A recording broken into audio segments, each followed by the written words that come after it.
So I got into crypto in 2018. That was the first cycle. I lost a bit of money there, but it was a very small sum. I got into Terra last year, February. I was very enthusiastic. So most of my Luna was actually locked up and I couldn't sell it during the crash. And I had a lot of my stablecoin holdings in UST. I ended up losing a good portion of my portfolio during that crash. I would say probably buy a nice car. Did it come as a shock to you that a supposedly stable coin could collapse like this?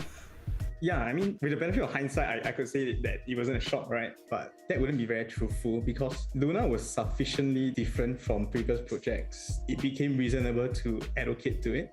So there were actually new banks that were being built on it using Anchor as a backend. You could use the ecosystem to buy stocks, buy NFTs. And it was very much like the real world adoption that many crypto investors were imagining. It was reasonable to believe that this time it's different for Terra. I usually, at a very basic level, I try to limit my exposure to any one token or ecosystem to about 20%, 15%. I got greedy with Terra. I let it go way past my safety limits. So I think going forward, we have to be more disciplined in how we do it. Another thing was that when I was doing my due diligence, I was also keeping a very close eye on the sustainability of the system because it's a ticking time bomb in some cases. At the start, I viewed the 20% yield as a customer acquisition cost for the system. And this worked well because it led to Terra rising to accounting for about 10% of all of crypto total value lock across multiple chains. Things really started becoming questionable when most of the value lock was just locked inside Anchor, and that actually posed a lot of sustainability questions for the ecosystem as well. The mistake made here was that we all subconsciously knew that we were playing a game of musical chairs, but we just didn't want to admit that the music was slowing down and continued playing. So a big part of how Terra got so popular was because there was a lot of retail adoption. So a lot of people were actually putting their life savings in Anchor and thinking that the yield on Anchor was going to help with their mortgage. There's a lot of peer pressure and FOMO, or fear of missing out. So a lot of people actually overexpose themselves because 3 out of 5 of their friends invested in it. The number one lesson learned here is that there needs to be a lot more education in the space. But at its core, the risks of a lot of crypto investments are not fully appreciated by the everyday investor. There needs to be a way to mentally account for your money. So you need to only put money that you're okay to risk at risk. The second thing is that we need to be able to measure our portfolio value in terms of the bottoms, not the tops. A lot of the fever that got on was actually investors who had a preconceived notion that, they used to be a millionaire, for example. So a lot of them were trying to buy the next big thing to get back their millionaire status. So that's actually one of the big reasons why a lot of people are on leverage and were buying Luna on debt and depositing it in Anchor. The third advice I think that should be made known is that at the end of the day, we owe it to ourselves to do proper due diligence. Don't be afraid to ask more experienced people in the space. My confidence in crypto as becoming a key part of the future has not really been impacted. But I would say that some things have changed now. So definitely we'll have to live in an area of greater regulatory risk. Recent developments have definitely set the space back at least 1 or 2 years. These are people that have lost their life savings, and chances are that they are not coming back to crypto for at least 5 years, and they will spend the next 5 years telling people that don't put your money in crypto. Institutions such as, let's say, banks or even companies, right, they'll be less comfortable with allocating capital to crypto now. I'm very hopeful on crypto as an asset class because I think it proposes an alternative, especially the younger generation, to do many different things. So for one, I'm not going to get rich buying property at this age. We're also entering an era of lower yields and investment returns. So definitely from a financial point of view, crypto, it has a lot of opportunities for younger people.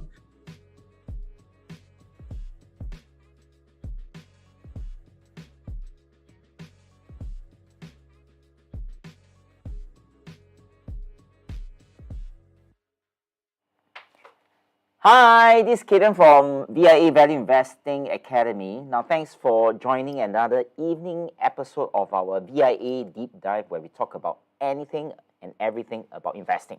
Now, so I'm just going to put my slide up, and before that, I just want to make sure that maybe 40 of you are able to hear my voice, right? Now, if you are able to hear my voice and see me like moving inside the camera, it's okay. Just type 1 in the chat while I am sharing my slide right now. Okay, so here it goes. Slide is up. Okay, are you able to hear me? Like, hear me? Yep, so while trying to figure out whether can you hear me, I would like to thank a CNA, right, for doing up this video, and of course, this brave young gentleman, his name is called Lai Yuan, age 25. So I think on the good side of things, I think he lost money age 25, but if he lose money age 52 or 72, I think that's a totally different ball game. So, yep, again, I'd like to thank Lai Yuan for sharing his journey, his downside of his journey, and also for CNA Insider for providing such a useful video. So let's get started. So tonight, again, is our VIA Deep Dive series where we talk about anything and everything about investing. Now, so if we tack on to what Lai Yuan has just said, I just want to relate to one of Warren Buffett's quote where he said that it's good to learn from your mistakes. So this one, but it's better to learn from other people's mistakes. So by watching the video is actually to enlighten all of us. The best thing is to learn from other people's mistakes so that we don't have to lose the amount of money that he has lost. And remember, he was saying that he lost an amount that's equivalent to a very good car. So I'm not very sure his good car is the Mercedes side or a good car is a Toyota side. Or it could be a Ferrari side, so we do not know. But I think minimum should be at least 100,000. Wow, so at age 25, $100,000, I think this guy must be doing quite well, huh? Yeah, and there was one part where he said that, hey, I felt that there should be a lot more investor education needed in the space of cryptocurrency.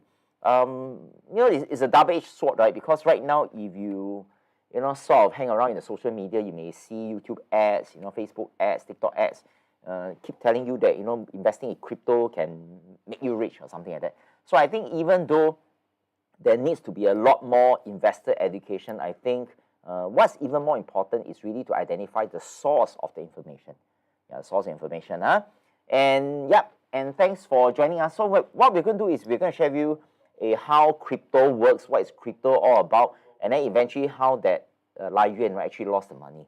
And then we're going to unravel some of the, how should I say, the intricacy and the conspiracy. And of course, Hillary is going to simplify things. At the end of the day, you have to ask yourself, is crypto something worth investing? Yeah, people just jump into the boat and then trying to jump into the next bandwagon. Just reminded me when the .com, right? During the .com era and eventually the .com bubble burst.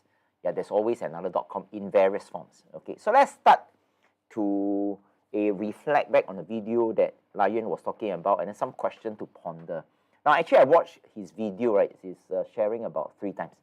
So when I was going through, I played the video one more time and I was thinking, if I'm Lai Yuan, right, there needs to be some question to ponder through. I think the first thing is Lai Yuan is age 25. He is an investment analyst. Now, I'm not very sure under which context is investment analyst, but I suppose that he's quite analytical, right? So as an investment analyst, and his core job is to really analyze things. So now the question is, did he really analyze his own investments, which is the crypto, the Terra LUNA, or it's just a FOMO, fear of missing out? But eventually he acknowledged that it was fear of missing out. Yep, so that was the first question I think Lai Yuan and all of us need to reflect. Yeah, it's a form of learning lesson, right? Yeah. So my next question for really Lai Yuan and for those people who buy so-called stable coins, right?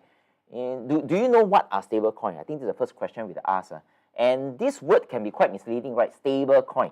Now, when this term is being like coined, right? Stable coins, it appears that the coins are stable, but is it really stable? How many types of stable coins are there? So we have to be very careful, right? Then the third thing is, does he fully understood where he parked the money? Now, the reason why he parked his money, like the 20%, and then subsequently he said he put more money, right, is because there is this scheme of things that he will receive money.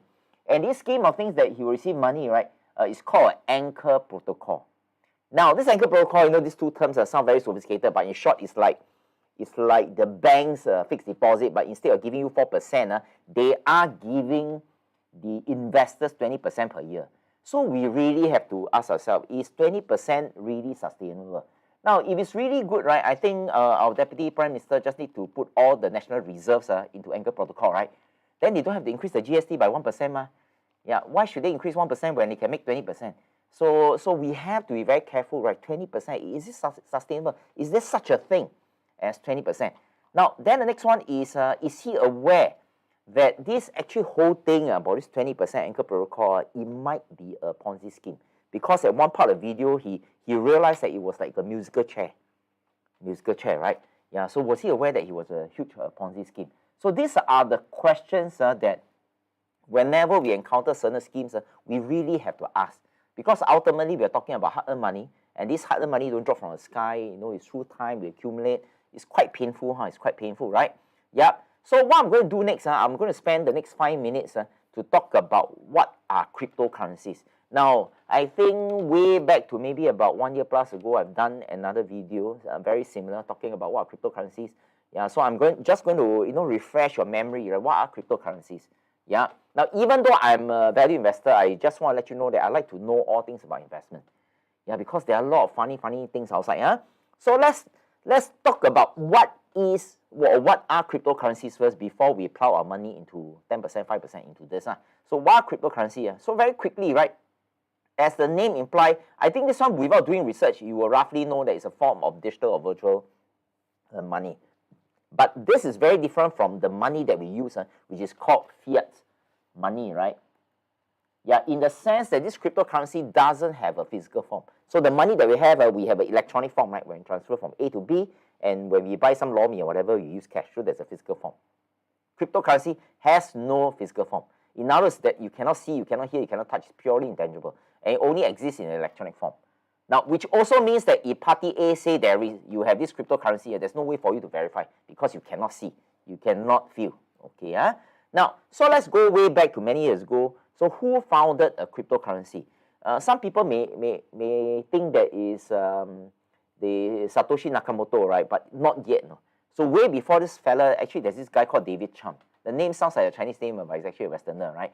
Yeah, so he started this like electronic cash, and he gave a name, and he just called it e-cash, like electronic cash. And then, of course, 12 years later, as technology become more and more advanced, he started to evolve this e-cash into something called digicash, which is much more secured, based on at least what he say, and much more encrypted.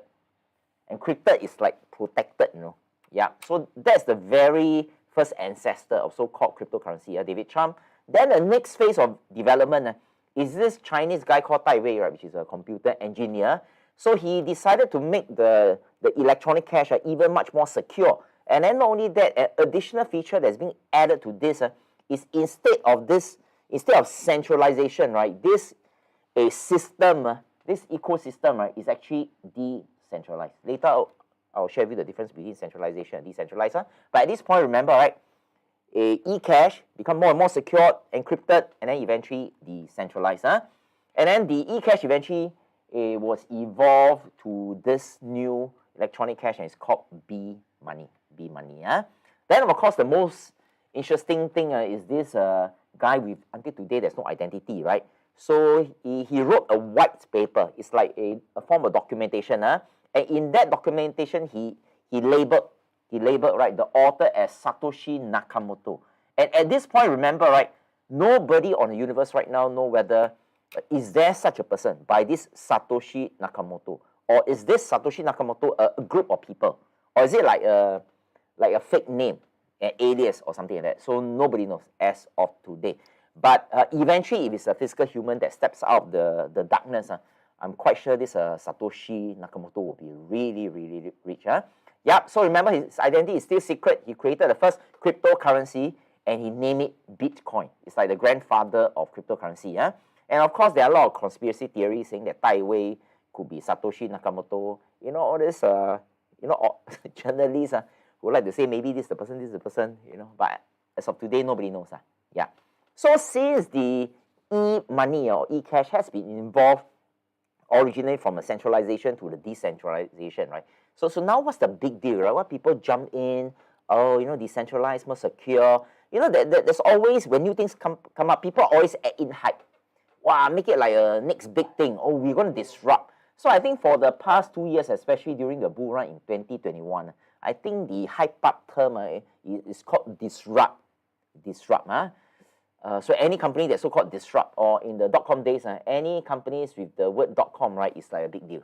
Yeah. So what's decentralization? Why is it such a big deal?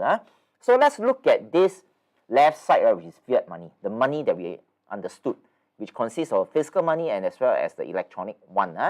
Now, this money in the centralized world, right, in Singapore context, is regulated by this organization called MAS. Everybody know, Monetary Authority of Singapore. And MAS equivalent, right, in the US is called FED, F-E-D, which stands for Federal Reserve System. So in other words, there's one fella, right, a regulator, that regulates the production, right, or reduction of this currency. So remember, it's a currency, but it's issued by the government. Yeah, if they decide to issue, they will issue, right? And it's controlled by the central bank. Yeah, in the US, it's Fed. In Singapore, right, it's called MAS. And in order for you to do any form of transaction, usually you have to go through an intermediary. So this is the current centralized way where money is being moved from one place to another. Yeah, and you know, sometimes when you travel overseas, sometimes your credit card may get some fake charges, some scam, right? Go use your credit card, go and buy things and so on. So for my case, I think is I think years ago before pandemic, when I travel, right, occasionally it happens that I receive SMS, then you know some fake charges, and immediately sometimes I receive this at 2-3 a.m. right. What I'll do is I'll call the bank, and the good thing is because it's centralized, I call the bank can help, right? But if it's decentralized, I don't even know where's the centralized body because there isn't. Yeah, so I can call the bank say, don't worry, we'll refund you the money, we'll cancel the card and all that. So I think centralization has its benefit. Yeah, for me, I think I want things to be regulated. Yeah, if it's not regulated, it become a cowboy. But interestingly, if it's not a cowboy, then there's nothing to talk about, right? There's nothing new. It's not disruptive, right? So here, there's one gang of people that say, you know, people like Warren Buffett, Jeff Bezos, old school, you know, money centralized. You know, we are the new generation. We are the young people. Yeah, we want to do something disrupt. Yeah, we don't like the banks. Yeah, then there'll be some chant, some motto, you know, anti-bank, banks are not your friend, you know, that sort of thing. Yeah, then it comes up, oh, decentralized. What do you mean by decentralized? So you realize that decentralized, that means it's not really a governed by one individual, but governed by a majority. Later I'll share with you what we mean by a majority. Yeah, so remember, majority, right, within a certain computer network. I'll come to that later on. So just take note, one party versus many or majority. And right now, do you realize that intermediary is being removed? Yeah, as compared to here, there's nothing. Yeah, and because there's no middleman, right, then there's something to talk about. There's a hype. Oh yeah, you know, we remove the middleman, we don't need bank and all this. There's no transaction fee. There's always something to talk about, right? Then the hype keep building on. But remember, right, if there is no government body to mediate this, which also means that if something happened to your Bitcoin, cryptocurrency, and another one, you cannot go to MAS, right, and say, MAS, you know, I invested in some cryptocurrencies, you know, it's now all gone. I mean, you already know it, So number one, you do not like MAS, right? Because you want something decentralized. And then when you lose all the money, you want it to be centralized again. I mean, what is this? Yeah, so the moment you invest in something that is not regulated, you are actually taking the risk. Now, and remember the Lai Yuan, right? He raised more than 100,000 at the cost of a car, right, to play this game. Okay, Now, so now we talk about just now we talk about the centralization and decentralization, and we're going to pack this into explanation, right, of a cryptocurrency. But before we talk about cryptocurrency, we must understand that cryptocurrency is a byproduct of certain transaction. Yeah, and this transaction uses a certain technology called the blockchain technology. Now, by the way, if you invest in any form of crypto, right, and then somebody asks you what is blockchain, and you're struggling to answer what is blockchain, then you have no idea what is really cryptocurrency. Yeah, you can't possibly put in money into something that you don't understand. Yeah, but let me just put it in the simplest form possible. Now, if you look at these three words, blockchain technology, it appears that it is some form of technology that involves some blocks. Yeah, remember virtual blocks, right? That are chained together. So it's blockchain technology, right? So what I'm going to do is I'm just going to use like a physical box, physical keyboard, right, to explain how blockchain blockchain technology works. Now, remember, right, they are using this so-called blockchain technology to record a certain transaction. If A transfer money to B or B transfer money to A, all this in and out has to be recorded somewhere. Yeah, and then of course there's a lot of hype saying that, oh, if I record this transaction, blockchain technology is hacker-proof. But I mean, as of today, it's not true. People have their coins, tokens stolen, right? But let's come back here, blockchain technology. So in front of you, there is a block. Yeah. Now, a basic block in any sort of blockchain contains pieces of information. So the first piece of information, it could consist of data of the transaction and so on. What's happening? Okay, so imagine that there's a physical box, and whatever is happening, right, is contained inside this box or this block. And to make this block unique, right, you need to have a thumbprint. And we all know that a thumbprint is unique, right? Yeah, but in the blockchain world, you don't really use thumbprint or fingerprint. You don't use this word. Yeah, there are technical words called hash. Hash is like a hashtag, right? Hash. And then the third piece of information, right, is in this block, it also contains the hash of the previous block. Now it's slightly confusing, right? Yeah, this block contains the data inside this block. Yeah, so inside this block also contains their own unique fingerprint. It also contains the fingerprint of the previous block. Now, I'm going to put it in the 3 blocks so that it makes things easier, right? But before that, remember, there are many types of cryptocurrency, right? The grandfather was Bitcoin, right? After Ethereum, then Cardano, a lot of funny things. I think even this Korean movie called what? What was the Korean movie, right? Squid Game. Yeah, there was a Squid Game token, but eventually I think it was a scam. So whoever bought the Squid Game, I think all died, right? All died. So let's come back to here, right? So the ancestor, right, of cryptocurrency, Bitcoin. So specifically for Bitcoin block, it also contains data, and the data subdivide into transaction details of sender, receiver, amount of Bitcoin transacted, and so on. So it has the fingerprint hash, and it also contains the hash of the previous block. And if I put 3 right blocks, it looks something like this. Now, let's say, right, remember, each block contains data, right, contains the hash, their own fingerprint, and it also contains the hash of the previous block. Yeah, so in other words, in the previous block, right, fingerprint look like a triangle. Yeah, then this second block here, right, also has a triangle because it contains the fingerprint of the previous block, right? Yeah, that's why when these 2 shapes are the same, do you realize that they can be connected together or to be chained together? Yeah, but the second block's unique fingerprint, let's say, is a square. Then for the third one, they have to have a hash of the previous one, which is the second. Yeah, so because this and this is the same, so they are able to chain together. So do you see the bottom part? Yeah, the hash here is connected, and then this one is connected to here. Yeah, so that's how each block or info is connected to the previous block, and then connected to the previous block, and connect the previous block. But of course, regardless of how many blocks are there in this chain of block, right, there's always a first block. And there is a name given to this first block. It sounds like some U2 song, right? It's called a Genesis block. This is just for information. It's got nothing to do with the crypto and so on. But anyway, this is the first block. Yeah. So now, in order, right, for information to be formed within this block, or in order for a new block to be done, right, somebody somewhere in the universe must come and say, oh, this transaction is valid, it's legit, and so on. Yeah, so if it's legit, let's create a new block and then add the information on this block and then connect to the rest. So somebody must do some form of validating or verification. Yeah, to really prove that work is really done. That's why there's this sentence called proof of work. So in short, right, proof of work is simply a process where someone, somewhere, right, verify all the transaction and say that this is legit. Once confirmed, then a block is added. Okay, got it? So now the key thing is, we have a day job, right? So, who is so free, you got nothing to do, your job also cannot finish, then you try to verify other people's transaction. Yeah. So if they do this extra work, like a side hustle, right? Am I to say that usually there's some form of reward? No reward they won't do, then there's reward, then they will do. Now, so now the key thing is, if let's say I'm the person who go and use my PC, pay like electricity bill, use the CPU power to do all this verification, all the proof of work, I must be rewarded, right? Remember? So the reward that I receive, is simply called cryptocurrency. Yeah, which also means that if you play a game, right, and then you reach a certain level, you'll be rewarded with something. And that something can be called cryptocurrency.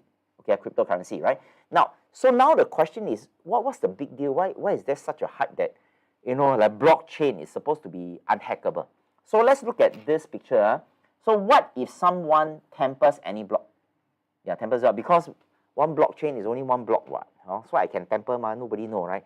Yeah, but we must understand that this PC, when there is a blockchain, remember, this is not just one PC. Yeah, if it's one PC, remember, it will be quite centralization, right? Because all information is contained in one place. Yeah, but it's decentralized, which means that there are many parties involved, not one. So I'm going to show you a picture. Boom, there are many parties involved. Many parties involved. And the interesting thing is, I purposely cloned this picture, same as this, same as this, same as this. Now, so what does it mean? It simply means that if this PC, right, let's say it's called A, yeah, and then a new block information is added, yeah, and because it's decentralized, when one block is added to A's PC, it will also be added to B PC, added to C PC, and so on. Yeah, so assuming that in the network, the PC which are interconnected together, let's say there are 1,000 PCs, and then you want to change, you want to hack, right? You want to change the information of one block, yeah. Then you have to change the information of all other blocks in this 1,000 PCs within the network, which appears to be difficult or sometimes impossible. And because it was being framed that way, it became like a good sales pitch that saying that blockchain is unhackable. Yeah, unhackable, right? Yeah, then people say, wow, unhackable must be very powerful, next time in future, right? A Bitcoin will be something, people like Warren Buffett want to buy Walmart, this kind of people, right? Yeah, eventually it's going to die off. Yeah, so where does the Bitcoin come from? Remember, somebody has to do the dirty work to put the information into one block, right? Yeah, so why should they do it? Because it requires effort, time, money, electrical bill, and so on. So when they verify, remember, they're creating a proof, right, that some work is done. Yeah. So by doing all this work, actually are called Bitcoin miners. So if you look at the word miners, in the early days, some people go to the mine, gold mine, copper mine, or whatever. They have this spade, picket, or whatever. They start to dig, right? Yeah. So using this as an analogy, right, is like, so right now instead of using like spade, picket to dig things, right now they're trying to use PC, right, or sometimes huge warehouses of CPU to try to dig things. And the things they're trying to dig is actually not literally digging, but they're using the computational power, right? Yeah, to verify transaction. And the moment they verify transaction, they will be rewarded. Yeah, rewarded. So in other words, if the blockchain is a Bitcoin blockchain, then they will be rewarded with Bitcoin. So if the blockchain, right, is Ethereum blockchain, they'll be rewarded with Ethereum, and so on. But remember, right, anyone can create a website and say, in the early days, I think maybe a couple of years ago, there's this thing called ICO, initial coin offering. Yeah, similar to IPO, right? Initial public offering. I can tell you sometimes quite scammy, right? I've seen small firms, let's say in Singapore, saying that, okay, this is my company is called ABC. We're going to do an ICO, initial coin offering. Yeah, so how it works is on that day, right? Like tang, right? IPO, right? Then you use your real money, which is fiat money, to exchange for my coin, in which you cannot see, hear, or feel. Then in your account, you will have like maybe 10 coins, 15 coins, and so on. So to me, it's like, it's like when I go to bubble tea, right? If I buy one cup of bubble tea, I give them a piece of paper, right? Then they put a stamp. Then if I collect 10 stamps, I have one free cup of bubble tea. Yeah. So right now, instead of putting the stamp on a piece of paper, right, I'm collecting this stamp, or it can be called token, or it can be called crypto or whatever, but stored in the system. Yeah. So that one day I can use this, to exchange for something. Also very similar to like loyalty points. So let's come back here. But of course, the technology behind is different. Yeah. So the first fella with the superpower computer to verify the transaction first, they'll be rewarded with Bitcoin, right, or whichever cryptos, depending on the blockchain that they are doing. So now the question is, how do people make money out of crypto, right? Yeah. Why is there such a hype? Ready, right? Now in the next 1 minute, I'm going to share with you the entire flow, or rather a representative of the flow. And you may notice that out of the whole diagram, right, everybody makes money. Everybody almost guaranteed makes money. And there's only one party, right, that may or may not make money. Okay, so who is this party? A bit gundu, right? May or may not make money. When then the rest of the world make money out of the entire ecosystem. Okay, ready? Now, in order for the miners to go and dig or use certain computational power, right, to solve problems, computational problem, you need the hardware, right? You need the fan, you need the rig and so on. So in the early days when crypto was all the rage, you realize at Sim Lim Square, right, they actually sell all these mining rigs. Yeah, mining rigs. And then I also saw some ads where they can sell sets. Like for example, you can pay 5,000, right, to buy this set of mining rigs. But I can tell you it's very noisy, huh? In my office, there's already a server, right? So once I turn it on, actually it's on 24/7. It's really noisy. So I cannot imagine I put it in my bedroom, right? Then my wife asked me what I'm doing. Oh, I'm doing crypto mining. I think I get a tight slap on the face. Okay, but anyway, the Sim Lim Square, whichever shops, remember they are first party to make money first, right? Because they sell the hardware. Now, am I right to say that if they want to sell the hardware to crypto miners, they have to make crypto mining very exciting, that they can make money out of it? Yeah, because if they cannot make money out of it, why would anyone want to buy, right? Yeah, so the first party that hype up, yeah, this thing that, oh, crypto mining can make money, are the sellers, seller, right? Where they hype up, because they want to sell to you, so they hype up, right? Okay, then the crypto miner, hype up. Okay, let me buy all the hardware from Sim Lim Square and so on. Let me put it in my house and so on. So right now, I think if I look at my Facebook, rarely people show off their mining rigs. Yeah, about 2 years ago, people always show off the mining rigs. So I'm not very sure right now their electricity bill, how is it? Yeah, so let's come back here. Right? So crypto miner, wow, have this impression that I can get rich quick. So let me just buy the hardware. Yeah, put it at home. Switch on the fan or whatever. So remember, before you create, right, any cryptos first, you must solve equation. Yeah, to solve equation, the hardware must be working, right? Yeah. So remember, so first party who make money, right, is the fella who sell the hardware. So the second party who make the money, right, is it crypto miners? Not yet, because they have to turn on the hardware, right? They turn on the hardware, they have to pay electricity, right? So maybe Singapore Powers or whatever, they make money first in the Singapore context. So remember, crypto miners has not made money yet. So once the crypto miner has invested in mining rigs, has burned their cash or fiat money, right, to try to solve equation, and then eventually maybe they got 1 Bitcoin, 10 Ethereum or whatever. Yeah, so right now they have it in the electronic form, stored somewhere. So once they store somewhere, right, they want to make money, but they have not made money yet because right now they're possessing these cryptos. So what must they do? They must hype up, right, saying that, hey, right now cryptos can make money. Please buy from me so that when I sell to you, you can be rich. Yeah, can you see this sequence? One more time. Please buy from me so that you can be rich. But please, yeah, if you can be rich, why would the crypto miners want to sell to you, right? In the first place. Yeah, so they are holding on to something that they cannot see, cannot hear, so they have to hype up. So they dump this thing to you, right? Yeah, in exchange for fiat currency, and then they run away. Yeah, but remember, if you are the crypto trader who have been hyped up by this, you bought the cryptos from the crypto miner from another person. So when you buy it, remember, you buy it, you cannot make money yet, right? Because again, you have to hype up, sell it to someone, right? So do you realize that this hype continues? Yeah, but there's still some little bit of intricacy, right? Because once you so-called have the crypto, crypto, how should I say, there is no physical form, right? Physical form you can store in the wallet, but this crypto, where should you store it, right? You cannot hold it in your hand because it's intangible. Then other companies want to make money from you, right? Don't worry, you can store your cryptos in my wallet. Yeah, and all these companies have Exodus, Mycelium, very interesting name. Okay, don't worry, you pay a subscription, you store here. But remember, right, you bought the cryptocurrency from the crypto miner or from somebody else. You haven't made money yet because you haven't sold it yet, but yet you have to pay for all this, right? All this subscription, right? Yeah. So right now you have the problem, which is the crypto, Then you want to hype it up so that you can get rid of this. So what do? You go to Facebook saying that, hey, crypto is the next big thing. You say, and then you find another fella, right, a greater fool, right? And then you get rid of this to him. Get rid of this to him, And to sell your crypto to this fella, you need to sell it through some form of platform. And this platform is called a crypto exchange. And of course, the largest crypto exchange right now is called Binance.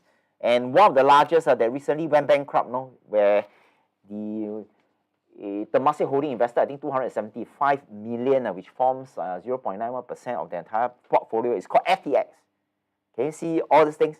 Now, I want you to look at this picture. Do you realize that everyone make money first? Yeah, this fella make money first. Singapore powers make money first. The crypto miners make money first. The crypto wallet make money first.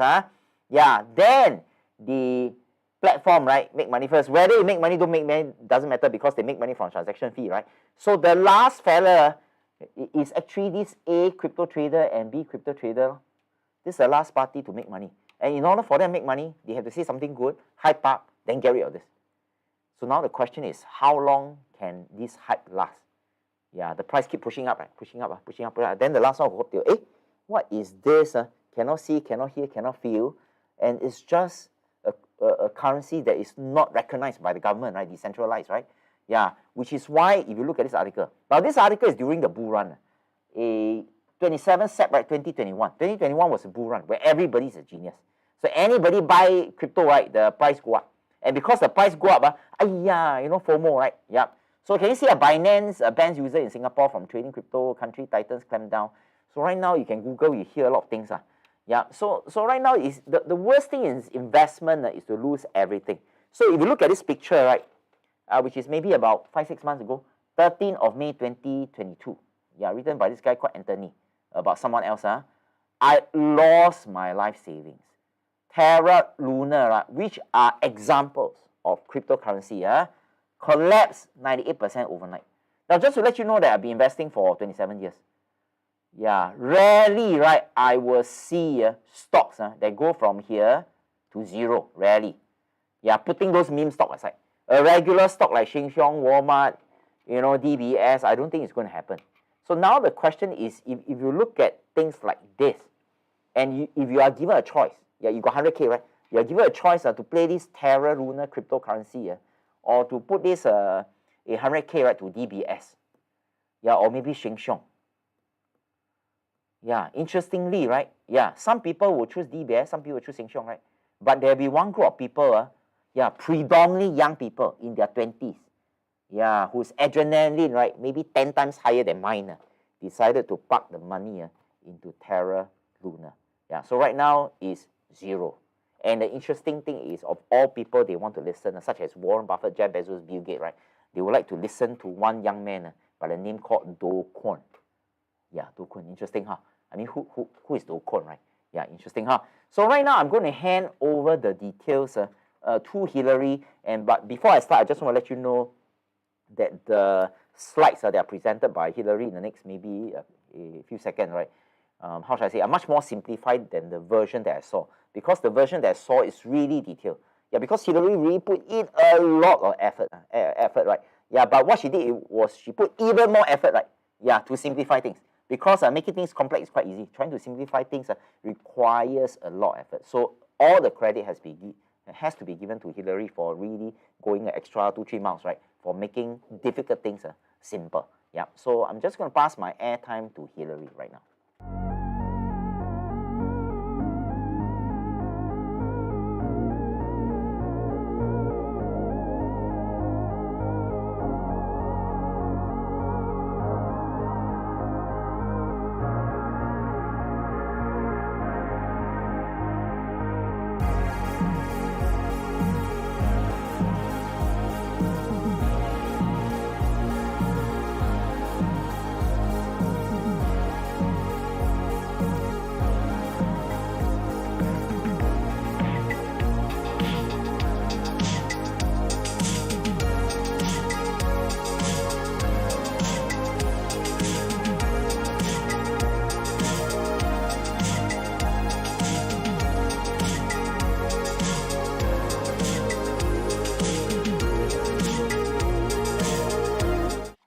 Good evening, everyone. Thank you for joining us another deep dive series. And tonight we'll be talking about why did Terra LUNA collapse in May 2022. But before we go into it, let me share a short disclaimer about this. So here we are solely illustrate the application of value investing methodologies and how we evaluate the real life companies for our past deep dive. But this time, it's more like we are trying to find out what really happened to Terra LUNA.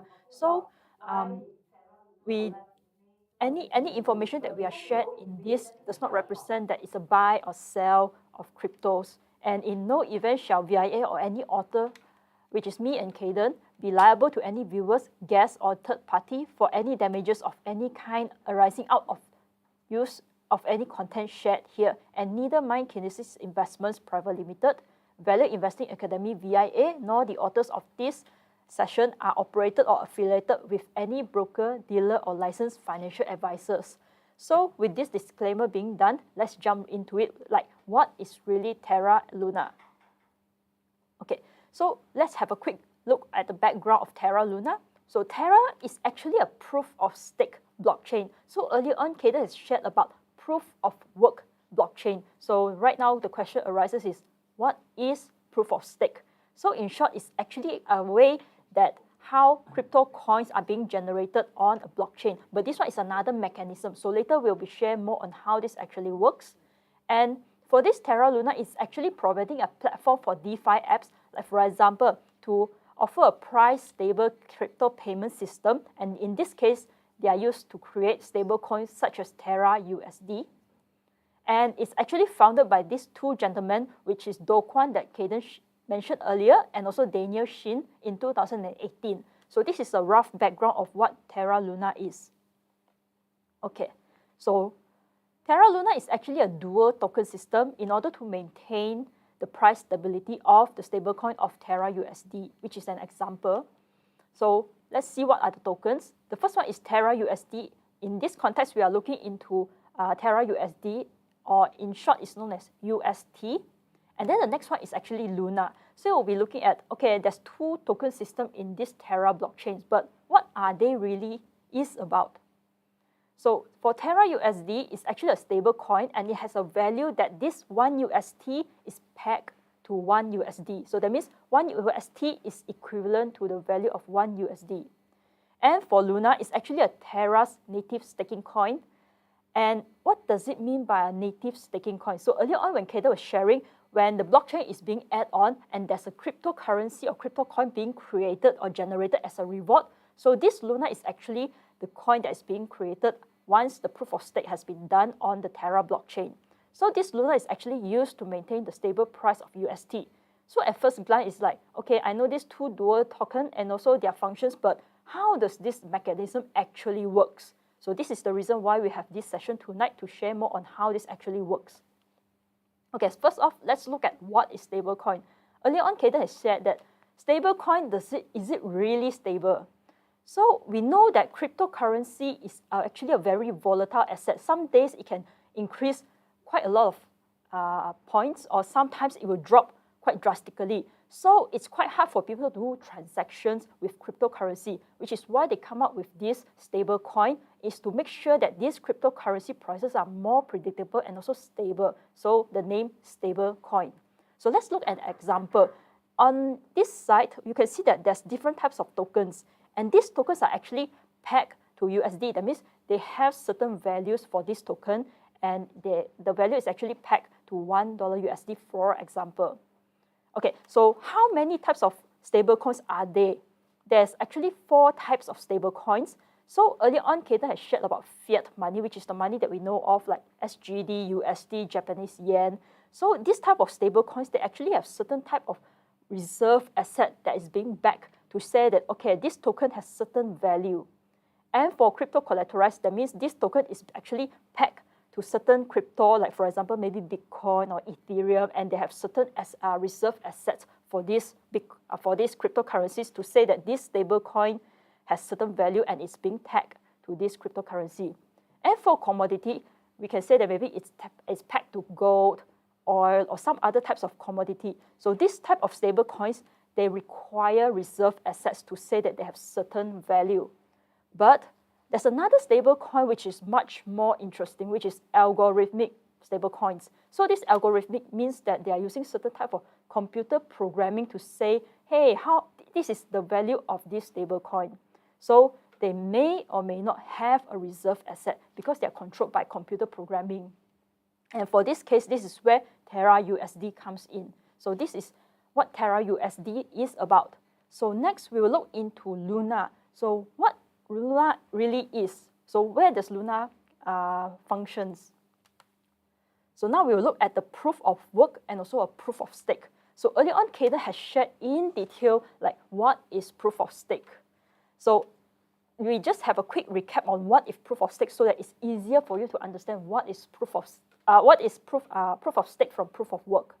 Because when I was reading or doing research on proof of stake, I took quite some time to understand what it really means. But when we compare side by side, it's easier to grasp when I'll share the mechanism in detail later. So for proof of work, the miners have to solve complicated math problems, and once the first person who solved this math problem will be rewarded with crypto coins, which is how crypto coins like such as Bitcoins, Ethereums are being created. However, the problem of this is they require very high computational power in order to solve the complicated math problem and get rewarded. So if they have more computational power, it's higher chance to be rewarded. So now let's look at proof of stake. So this is the short definition of proof of stakes, which means that the stakers, they commit their crypto coins to a proof of stake blockchain to verify transactions. So at first glance, it's like, okay, I know you're speaking English, but I don't understand what you're talking about. So in short, let's take an analogy. Like for example, during lunch hour, there's a lot of people wants to buy food and also eat in the canteen or maybe food court, but there's limited places around. So what should you do? How are you going to like chop the seat? So usually for us, we love to use a packet of tissue paper, put on the table and say, okay, this seat is mine. So as if that the table has been staked or the table has been chopped. So proof of stake is similar to what these chopping seats are. So the crypto coins in this analogy is the tissue packet where you put on the table as if that, okay, I already chopped this seat is mine. So for here, in this proof of stake context, they're using their crypto coins to say that I want to chop a seat on the blockchain. So once their crypto coins has been verified correctly, then they can add on to the existing block and they will be rewarded by crypto coins. So if the person has more tokens being staked, they will have higher chance of getting selected to verify the transactions and be rewarded. So this is the rough idea of how proof of stake work. So when you see compared between proof of work and proof of stake, as if that proof of stake does not need a very high computational power to be rewarded. So now let's look more in detail about the mechanism. So earlier on I mentioned that some people, they have some kind of crypto coins around and they think that instead of let it lying around, how can I grow it to have more value? So they will think that, okay, maybe I can put a portion of my coins to being staked on a blockchain. So then this blockchain will use a certain algorithm to select the coins being staked and also to verify the transactions. And once the transaction has been verified correctly and the block has been validated, it will be added on to the existing blockchain. So once the block has been added, then the person who has staked their coins will be rewarded. And for this case, this is how Luna is being created. So with Luna lying around, what should they do? They'll repeat the process again, and the whole process continues again. And this is how they will be able to compound the Luna token that they have. So this is the rough idea of how proof of stake actually works. Okay, so right now we understand like what is Terra USD and what is Luna, but what is the usage? So why do they wanted to create this Terra Luna? So the first thing that comes is Chai, a DeFi payment system where they are using this stablecoin, the Terra USD, to make payments. Instead of exchanging to different currencies like our fiat currency, they can use one existing wallet to make payments with the Terra USD. And the other one is Mirror Protocol. So earlier on in the video by CNA Insider, the person mentioned about using the stable coins to do some trading on stocks or something like that. This is the platform that he's referring to, which is Mirror Protocol. And you can see that usually we will use our money, our fiat currency to buy stocks and on the stock market. But here you can use the UST to buy stocks such as Amazon or other types of company stocks. And next is the Anchor Protocol. So this is actually a saving and lending platform, a DeFi platform. So tonight we'll be more in-depth to understand like what is Anchor Protocol and how does it able to generate 20% of annual percentage yield. Okay, so now here's the interesting part. how did Terra LUNA collapse? Because earlier on, Lion has shared that this time Terra is going to be different. So if it's going to be different, why did it collapse? So as usual, we'll find out the mechanism of how this actually works. So we know that for Terra LUNA, they are actually an algorithmic stablecoin where there is no reserve assets. So in that case, how does the Terra USD, which is 1 USD, can be pegged to have a value of 1 USD? How does this actually works? So it is actually based on the supply and demand between USD and Luna. So this is kind of the ecosystem. So later on, we'll be sharing more detail like how this mechanism actually works. So you can bear in mind that they actually work hand in hand as if like a Siamese twins. Okay, so now we'll look at the first mechanism, which is expansion.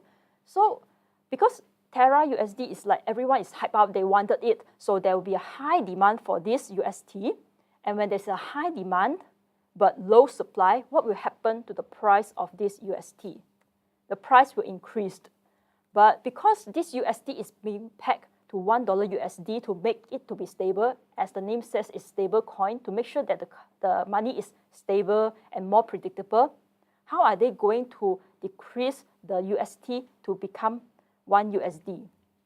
So the way that they do it is to convert the existing Luna into UST. So when the supply has already increased, then the UST price will decrease. Because when there's more supply, then the demand will drop. So when the demand drops, then the price will drop. So that is how the UST will go back to $1 USD. So as if that there's certain type of mechanism to keep it in place to always maintain in 1 USD instead of having the price shoot skyrocket when there's a high demand.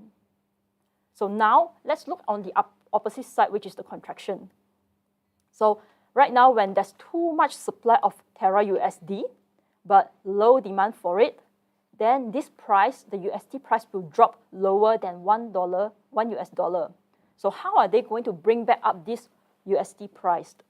So earlier on, we mentioned that it was Luna that was being converted into UST, but right now it's UST that is converted into Luna. So the supply for the UST decreased. As such, the UST price will increase back to $1 USD. So this is roughly how the mechanism actually works. But the much more detailed one will be much more complicated. But to keep things simple, this is roughly how the mechanism actually works. Okay, so now with that, we will find out that what is the usage for this Terra and also this Luna. Why is there a hype? Yes, why is there a hype for this? And right now, we'll look into Anchor Protocol. So earlier on, we mentioned that the Anchor Protocol is actually a savings and lending DeFi platform where it promised to generate about 20% of the annual percentage yield for the UST that is being deposited into the savings account, which Lio has shared earlier that it might be a hype to encourage people to save their UST into the savings account. And we will look at some of the venture capitals that are invested into this Anchor Protocol. And for those of you out there that is very eager-eyed sharp, you'll notice that this Alameda Research. So what is Alameda Research? It's actually the sister firm of FTX. Yeah, so we understand that FTX is already bankrupt, but is this one of the reasons why it was being bankrupt? It is not. It could be or it could be not. Okay, so right now we'll look at how does this 20% of APY is being generated? Because on paper, it looks like, oh, okay, when I put my UST into this Anchor Protocol, I'll be able to have a 20% yield being returned back to me. But such high interest rate will lead us to think that, how does this actually works? So right now, let's look at an example. So for this, Emily, the lender, she has some UST in hand, and she thinks that, how can I continue to grow my savings? Because right now I have UST, I don't want it to lie around, I want the value to grow. And here Anchor Protocol will say that, hey, why not you deposit your UST with me, and then I'll pay you back a 20% of annual percentage yield. Then Emily thinks that, hey, the deal is quite good. When I put my money with Anchor Protocol, I'll be able to get back 20%. Okay, so now here raises the question. For banks, like the traditional banks, when we save our money with the banks, either via savings banks or fixed deposit, there's certain interest that is being returned to us for saving our money with them. But Anchor Protocol, is it really a bank? And how are they going to generate this 20%? Okay, so now there's another party comes around, which is the borrower, and he says that, hey, I have some Luna and I wanted to borrow some UST, maybe do some transactions, or maybe I also wanted to grow my savings as well. And Anchor Protocol says, okay, I have some UST, I can lend to you, like what bank usually does. They lend out in order to earn some interest payments. Okay, so now here raises the question. When Mike borrows the UST from the Anchor Protocol, there's some interest charge on him when he pays back the borrowed money. And now the question raises, how much interest will this borrower, Mike, will need to repay so the Anchor Protocol is able to pay back the 20% interest back to the lender, which is Emily. So this is something that we have to consider about. Okay, so now this is where we look at how the Terra Luna collapsed. So because when we look at this earlier on, the mechanism of the Anchor Protocol, and also what Lion says that the musical chair, they understand that the money is being locked up into the system because of proof of stake. When the money is being staked in the blockchain, the coins are actually being locked up in the blockchain. So with that, people think that, oh, it might not be sustainable, I want my money back. So that might lead to a mass withdrawal of money. So in order to withdraw back their money, they have to sell out their UST. So when there's a mass withdrawal, it also means that there's a mass selling of Terra UST, which leads to a high supply of UST. So earlier on, we have seen the examples of this mechanism. When there's a high supply, then the price of UST will drop lower than $1. So we can see that here earlier on in April, there's a price drop in the Terra Luna. But then we'll observe that actually here, there's a sharp rebound. It's because the Terra Luna or Do Kwon, they actually step in trying to save this blockchain. However, because the faith in this blockchain has been eroded, then unfortunately, the mass selling continues until this blockchain unable to return back to the $1 peg. And that caused the collapse of this Terra Luna. Okay, so right now we understand that how this collapse actually works. So what are the potential red flags? So first thing, the high interest rate, which is the Anchor Protocol raised that there is a 20% return. But the question we should raise is that how are they able to maintain this high interest rate? Is it sustainable? And then what is the main usage of Terra Luna? Or are they producing anything valuable in order to generate this high interest rate? But for now, the example that we've seen is that one of the usage that they have is to earn a higher yield on Anchor by using UST, by locking up their money in the Anchor Protocol. And also another thing we have to take note is how does the mechanism actually works? So for this, Terra Luna actually works on the algorithmic stable coins where there's no reserve assets, and they rely on the supply demand of UST and Luna to maintain the $1 peg.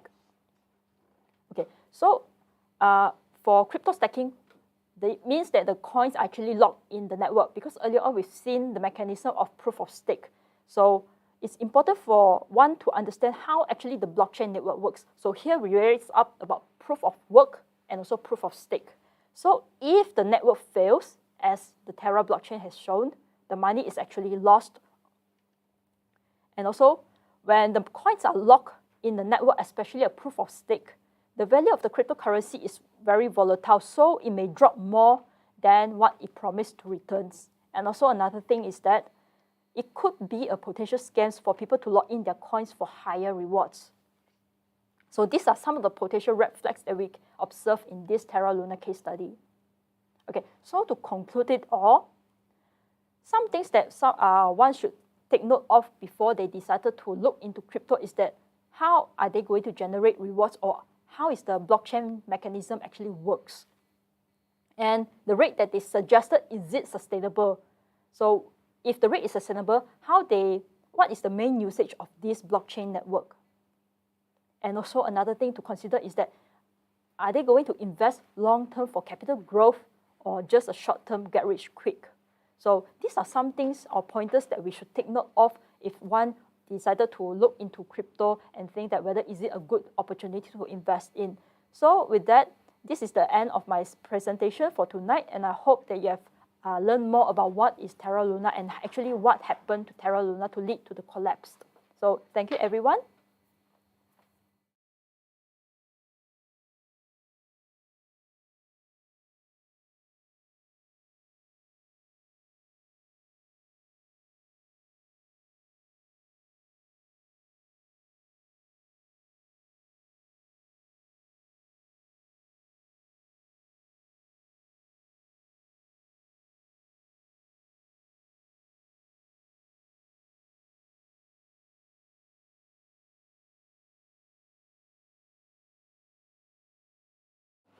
Hi, ladies and gentlemen, welcome back. So I just need my colleague to put up the slide, right, which was the last slide that Hilary has presented.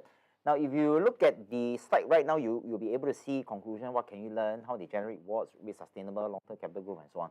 Now, so instead of going line by line, I'm just going to share with you a real story that took place, I think many years ago, maybe 8-9 years ago, I think so, or maybe 10 years, yeah, something along the line.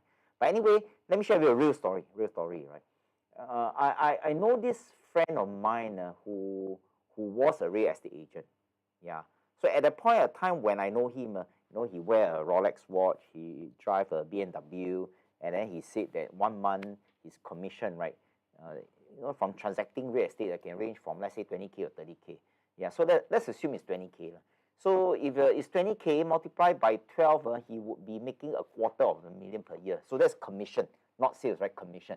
So if I multiply by 4, right, it would be $1 million. So in other words, every 4 years, he actually make $1 million. Yeah.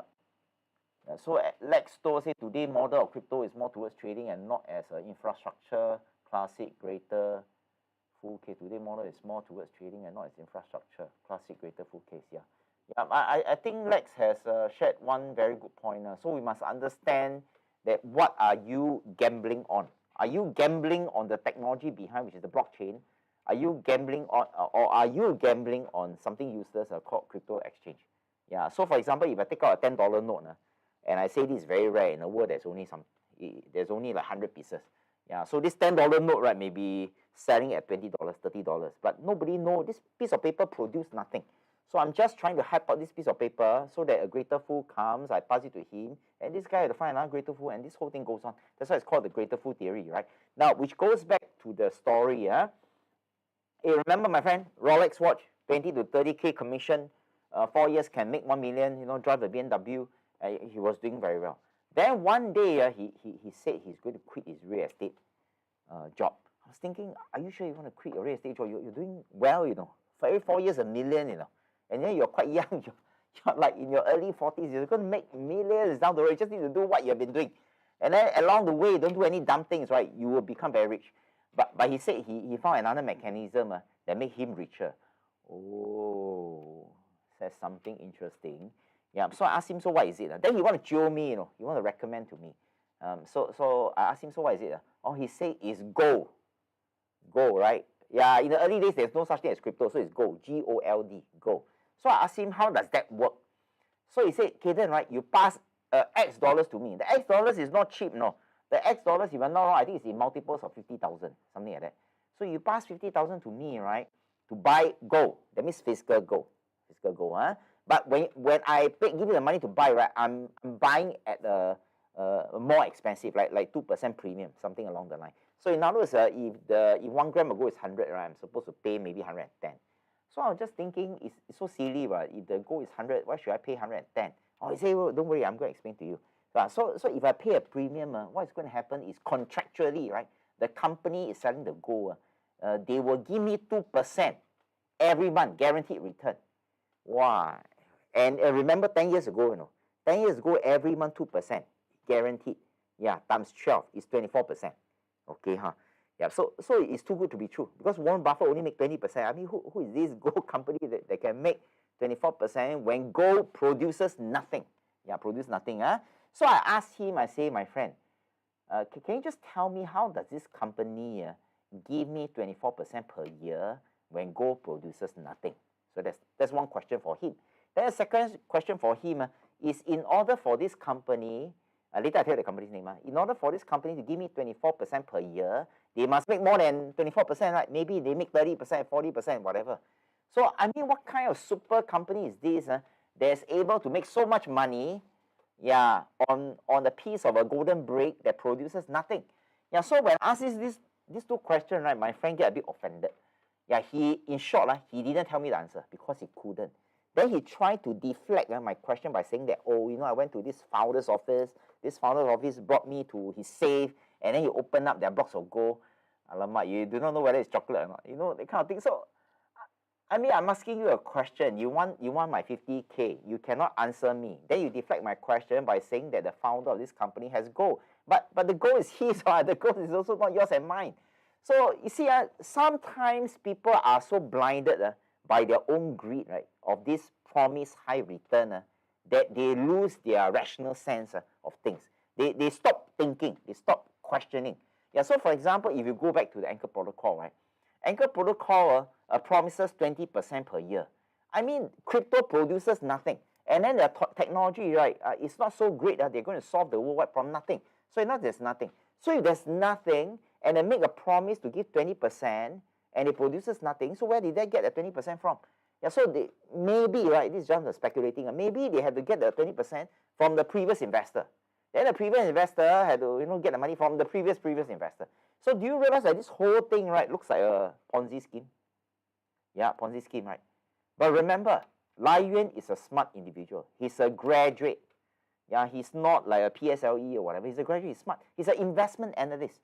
Yeah, so the interesting thing is, in the world of investment, right, whenever somebody promises high return, we lose our thinking. We can no longer think. Because in our mind, right, take all the money. It's quite interesting, huh? And then he really lost the value of the car. But the next thing is, I find it quite hard to explain, right, is I'm very hopeful on crypto as a class. But you just lost more than 100,000, right, on crypto. And then you're still hopeful. I mean, so now the key thing is, if I put it bluntly, right, your hope has to base on something, some evidence, some proof. So your hope is based on what? Is the hope based on another hope? Or is the hope based on somebody is going to come and pay you at a higher price? So I think, remember, we go back to the previous quote. A smart person, right, will learn from own mistake. Yeah, a wiser person will learn from other people's mistake. Yeah, so here, even though it sounds a bit, you know, why would he think that way? But strangely, when it comes to money, when there's a get rich quick thing, right, people stop thinking. So we have to be very careful, okay, huh? So right now, I'm just need my colleague, right, to play a video. Now, when we upload videos about Warren Buffett's opinion, right, on cryptocurrency, and cryptocurrency is bad, and that is his opinion, right, you know, our videos get left, right, center, you know. And the interesting thing is, whenever we upload something like this, the video become viral. Yeah, it become viral because many people curse. Because saying that Warren Buffett is an old hair, you old already. Some people are very nasty. How say Warren Buffett, I think better die faster. You know, I think it's quite nasty, right? But let's be scientific and rational about things. Yeah, and let's hear from Warren Buffett's opinion. Now you don't have to agree, but let's hear from him. Yeah. In terms of cryptocurrencies, generally, I can say almost with certainty that they will come to a bad ending. Now, when it happens or how or anything else, I don't know. But I know this: if I could buy long-term puts, if I could buy a 5-year put on every one of the cryptocurrencies, I'd be glad to do it. But I would never short a dime's worth. Have you thought about trading the futures to take a negative position on Bitcoin? No. You would not do that? No. There's no reason. I get into enough trouble with things I think I know something about. Why in the world should I take a long or short position in something I don't know anything about? So, you know, we don't have to know what cocoa beans are going to do or cryptocurrencies. We just have to focus on 8 or 10 stocks, that businesses basically that we think are decent businesses. But I do think that I think what's going on definitely will come to a bad ending. I mean, you've got virtually everybody. I have a class. I have 11 schools coming on Friday. The questions will be on Bitcoin, and I won't know the answers. Although when we sat down, Warren, you did say, I should have announced that we were getting involved in Bitcoin this morning. Well, that is true. I mean, if that would be much more interesting to the audience that we were going to issue a whole series of cryptocurrencies tomorrow. But we aren't, believe me. And we don't own any. We're not short any. We'll never have a position in them. Hey there, thanks for checking out CNBC on YouTube. Be sure to subscribe to stay up to date on all of the day's biggest stories. You can also click on any of the videos around me to watch. Okay, thank you to our value investor Warren Buffett. Now, if my colleague put up the slide, right? Put up the slide. And I want to give credit to CNBC who produced this video. You know, the channel has 2.93 million watching. So I think they are doing good thing by, bringing Warren Buffett and talking about something. But I want you to see this tiny little font right at the bottom, right? Can you see this video was released 5 years ago? So right now it's 2023, right? So if this video is released 5 years ago, we're talking about 2018. So that was sort of like the beginning of the crypto. Yeah, it hasn't become a hype yet. The hype took place, I think, in 2021, where everybody's a genius because it was a bull market. Okay, huh? So let's look at this fella, Warren Buffett. I mean, who is this? Who the heck is this old man? Now, just to let you know, he's the #1 investor of all times. He's not the second, he's not the third, he's not TikToker, he's not YouTuber. He's the #1 investor of all times. He started investing, right, with a capital of $10,000. Yeah, and right now his net worth is more than 100 billion. And if I put it to perspective, Warren Buffett is the top richest man in the world, in the entire universe. Yeah. So if there is such a person like Jeff Bezos, Elon Musk, Bill Gates, and if they are one of the richest men in the world, right? Am I right to say that if you could spend time with them, ask them questions, understand how they think, you may come to terms that eventually these people didn't become rich by luck. Yeah, they become very rich because they're very good in something. Yeah, they're very specialized in something. So for Warren Buffett, it's finding good business at an undervalued price. So that's Warren Buffett's skill. Yeah, so right now you have the one of the 10 richest men in the world in front of you. Let's say I'm sitting here, right? And then Warren Buffett is right in front of me. And then I'm given a choice to either spend time with Warren Buffett, listening to him, yeah, or I'm given a choice to spend time with somebody else. So now I only got one choice, either Warren Buffett or somebody else. Let me introduce to you the 4 people, right, that you can have time to spend, you have this choice to spend time with. First one, Sam Bankman-Fried, yeah, or sometimes called SBF, FTX. Yeah, instead of listening to Warren Buffett, people are cursing Warren Buffett and people are believing into SBF. And that includes our Temasek holding, right? But of course, they argue that, it's a mishap, that kind of thing, 0.91%. Yeah. Then again, instead of choosing to spend time with Warren Buffett, listening to him, whether it makes sense or not, people want to spend time with this guy called Alex Mashinsky. Yeah, and the company is called Celsius. Pay attention to the fonts, the words that are printed on his t-shirt. Banks are not your friend. I mean, what does that mean? Banks are not your friend. You mean Alex is your friend? Yeah. Right now, the company closed with all the investors' money. All the investors' money are all gone, perished, poof, everything all gone. Yeah, so third choice, instead of spending time with Warren Buffett, you want to spend time with this guy, Su Zhu. Yeah, from this 3 Arrows Capital. Now, just to let you know that 3 Arrows Capital has a license with MAS. So you have to be very careful, when a company has MAS license, it passes the criteria that's set by MAS, but it doesn't guarantee everything. So you have to be very careful. But the most interesting thing that I just came across maybe about a week ago, this Su Zhu and his co-founders, this company already go bankrupt, investors already lose all his money. So Su Zhu and the same co-founders say, I'm going to raise, I think, like 100 million. I'm going to start another crypto company again.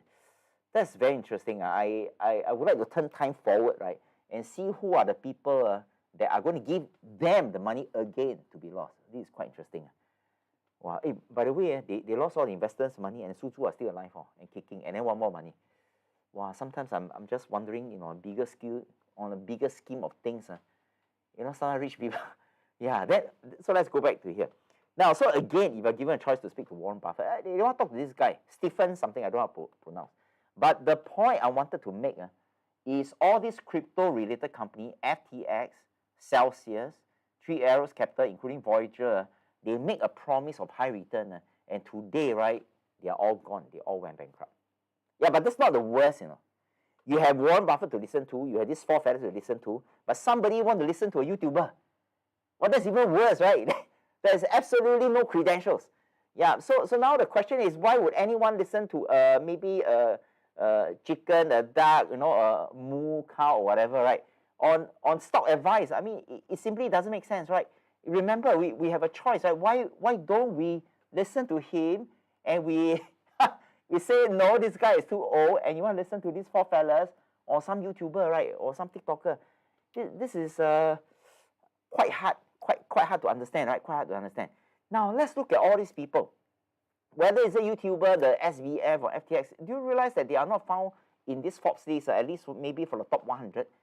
Yeah, and we need to recognize that for people like this fella, Bernard, I can't even pronounce his name. Yeah, so how did he become rich? Now, he owned a business called LV, you know the LV bag. So not necessary, we don't really have to get rich through some high-tech stuff where you find it hard to explain, like a blockchain. Yeah, so if you make money, right, by owning a Sheng Siong stocks, let's say you make $100, and then you make another $100 for something sexy. I mean, the $100 are the same, right? So why should we put ourselves in such a race to do things that we don't understand? So you look at Elon Musk, I think all of you know, huh? Yeah, this one you may not know, right? This is one of the Indian multi-billionaire. But anyway, in summary, all these people are the richest men in the world. Number one, if they become rich, it cannot be by luck. Number two, if you look at this list, regardless how they look, their age or whatever, right, they became rich by owning a piece or business or multiple business. Let me give you an example. Larry Ellison owned one business, yeah, which is called Oracle. Yeah, Bill Gates, you already know, Microsoft. Yeah, but some people, right, like for example, Lee Ka-shing, they have a diversified business. So this person called Mukesh, you know, diversified. Whether is this specialized in one business or diversified business, there is only one word, which is you own a business. Yeah, so there are many ways to own a business. One way is to become an entrepreneur. I just write E, right? Which can be challenging because out of 10 businesses, 9 failed. Yeah, another way is to invest. I just put I, right? Invest in a business. So Warren Buffett, right, didn't really start his own business. Yeah, what he did was he waited for the right time for a good company to come along, and then he just plowed his money in. Yeah, so Warren Buffett is an investor, and then the rest, they are also entrepreneurs. But entrepreneurs, when they start a business, you know, when they got profit, they also reinvest in the business, right, to grow. So whether entrepreneur investors, they are all investors. So let me just come back to here, right, for a second. We have to understand that rarely, right, anyone can make money by buying a lottery ticket. Yeah. If you strike once, 5 million times, maybe you're lucky. But can you do it consistently? Yeah. Or would you rather be on the other side of the fence instead of the person buying a lottery ticket? Yeah, you want to be the person that owns the business that sells the lottery ticket, which is Singapore Pools. Yeah, so you realize that our local government is very smart, right? They realize that by selling tickets, yeah, if I collect 100 million, right, and then the total is 5 million, overall I still make 95 million, so sure win, right? And then you realize the good times, bad times are pandemic, right? Yeah, it's always open, huh? Yeah, it's always open. Yeah, so my point is we want to own a business, we don't want to gamble. Yeah, so if I could see this guy, right, this guy, yeah, if I could see him face to face, I want to tell him, you know, don't do it. Crypto has no value. If there is no value and then the price goes up, we are just waiting for a greater fool, like what Lex is saying, to pay for it. Yeah, and then you're so young, right? You got so much time. Yeah, why don't you do something, you know, that makes sense, right? Correct, huh? Like following the footsteps of some of the richest people in the world. Yeah. So let's look at the local example. So right now we are done with cryptos. Yeah. So the key thing is, number one, in my portfolio, I do not have any crypto. It sounds very sexy. It sounds very tempting, and I have zero interest. Zero interest. Even I got money, I think I would rather donate away, right, than to lose. Yeah, lose it. It's a plain waste of time. So let me just come back here. You look at this person, everybody know. Yeah, you can even find it as a mobile phone right, outside Sheng Siong. Mobile phone, so you like that, mobile phone, right? So this guy's name is Mr. Lim Hock Chi, right? Mr. Lim Hock Chi, yeah. Now the last time that I checked, his net worth was 800 million. 800 million, and today, right, this afternoon when I checked, his net worth is 1.2 billion. So what does it mean? When I checked 5 years ago, it was 800 million. And in 5 years, right, he has grew his net worth into 400 million by not buying any cryptos. By doing something, right, that is so simple to understand that everybody needs it. Yeah, 1.2 billion. So my point is you don't have to get rich by buying something sexy. Yeah, so at night how to sleep, right? So everybody knows on this Sheng Siong, right? So how did he do it? Remember, being a founder of his own business, he's also a shareholder of his own business. So let's look at how it started off. Yeah. Now, on the 19th of July, but of course, we can argue it's on the hindsight. On the 19th of July 2022, right, the share price was 35 cents. 35 cents in the Singapore context, you can buy Minimum, you must buy one lot. One lot is 100. So 100 times 0.35 is $35. How can any adult which is working do not have $35 to buy something that's simple to understand? Yeah, so the only way they don't do it is they don't do it. Number two, they don't do it, maybe not sexy enough. But today, right, the price is 1.64. So what does it mean, right? Yeah, 1.6. Yeah, throughout this 12 years of journey, the ROI, if you hold on, right, because you're only a piece of business, not only Lim Hock Chang and family works for you, yeah, they also make you rich over the past 12 years, right, while you do nothing. Yeah, of course, you did something by understanding the business and owning a piece of Sheng Siong. So the return is about 368%. So that's a lot of money. But of course, you can argue it's a high side, right? So I'm going to show you one diagram that why share price can be predictable by not guessing. You know, you don't have to do like what option trade and all this. Now, if you look at this graph, it shows two lines. This is very important. Can you see here? Sheng Siong Group net income. Net income in short is the profit. The profit that they make. So you notice this green line over here, right, is the profit line. And you may notice that this green line goes up, right? Yeah. So if the company is making more money, the profit goes up, can the share price go to zero? No, it cannot be, right? Share price cannot go to zero. But the share price can go to zero if the profit drops until a point that it becomes negative. Yeah. So what I'm trying to say is this. If the company has something unique, maybe a special management team like Lim Hock Chang and his family, right? And if the profit continues to grow over time, yeah, the share price in the long run, not in 1 day, 2 day, right? In the long run, only has one direction, which is up. So do you realize that the share price, the blue line over here, correlates with the profit? Yeah, the profit. So I'm going to pause it for a short while, right? My point is we don't have to make money into something as complex, like, you know, UST, you know, stable coin, which is actually not stable, all these things. And then just now when Hillary is trying to explain, I was worried whether, you know, most of you understand what she's talking about. The slides is already quite simple already. Yeah, so the fortunate thing is you don't understand, then it's okay, give it a miss. If you don't know the person, you don't have to be friends with this person, just give the person a miss. Yeah, then we just need to focus on things that we understand, which can be as simple as a supermarket like Sheng Siong. Yeah. Now, then of course I show you another picture. So right now it's McDonald's, right? Yeah, Sheng Siong, McDonald's, Starbucks, you know, Giant, whatever. All these things are very simple things. Yeah, simple things. And then of course for some people, if you're a driver, maybe you're very passionate about electric cars. And then yesterday we have a gathering with our grads. And then we had this young gentleman who started investing at age 19, right? Yeah, he was very passionate about video games. Yeah, video games. So his portfolio in the initial days is only video games. So we just need to do what we understand. We don't have to do what other people do. Yeah, because it's their money, we do our money. You do you, right? We do we. So you see for McDonald's, if you own a piece of shares, every single day when you walk past McDonald's, you see everybody working very hard, right? Well, then you feel shocked, because when a company's profit goes up, like Sheng Siong, the share price has to go up. So how do you make money? One source of income, capital appreciation. But remember, right, capital appreciation is a long term, like a property. So the second part, right, of passive income, so capital gain is one source of passive income, right? The second thing about passive income is something called dividends. This one most of you will know.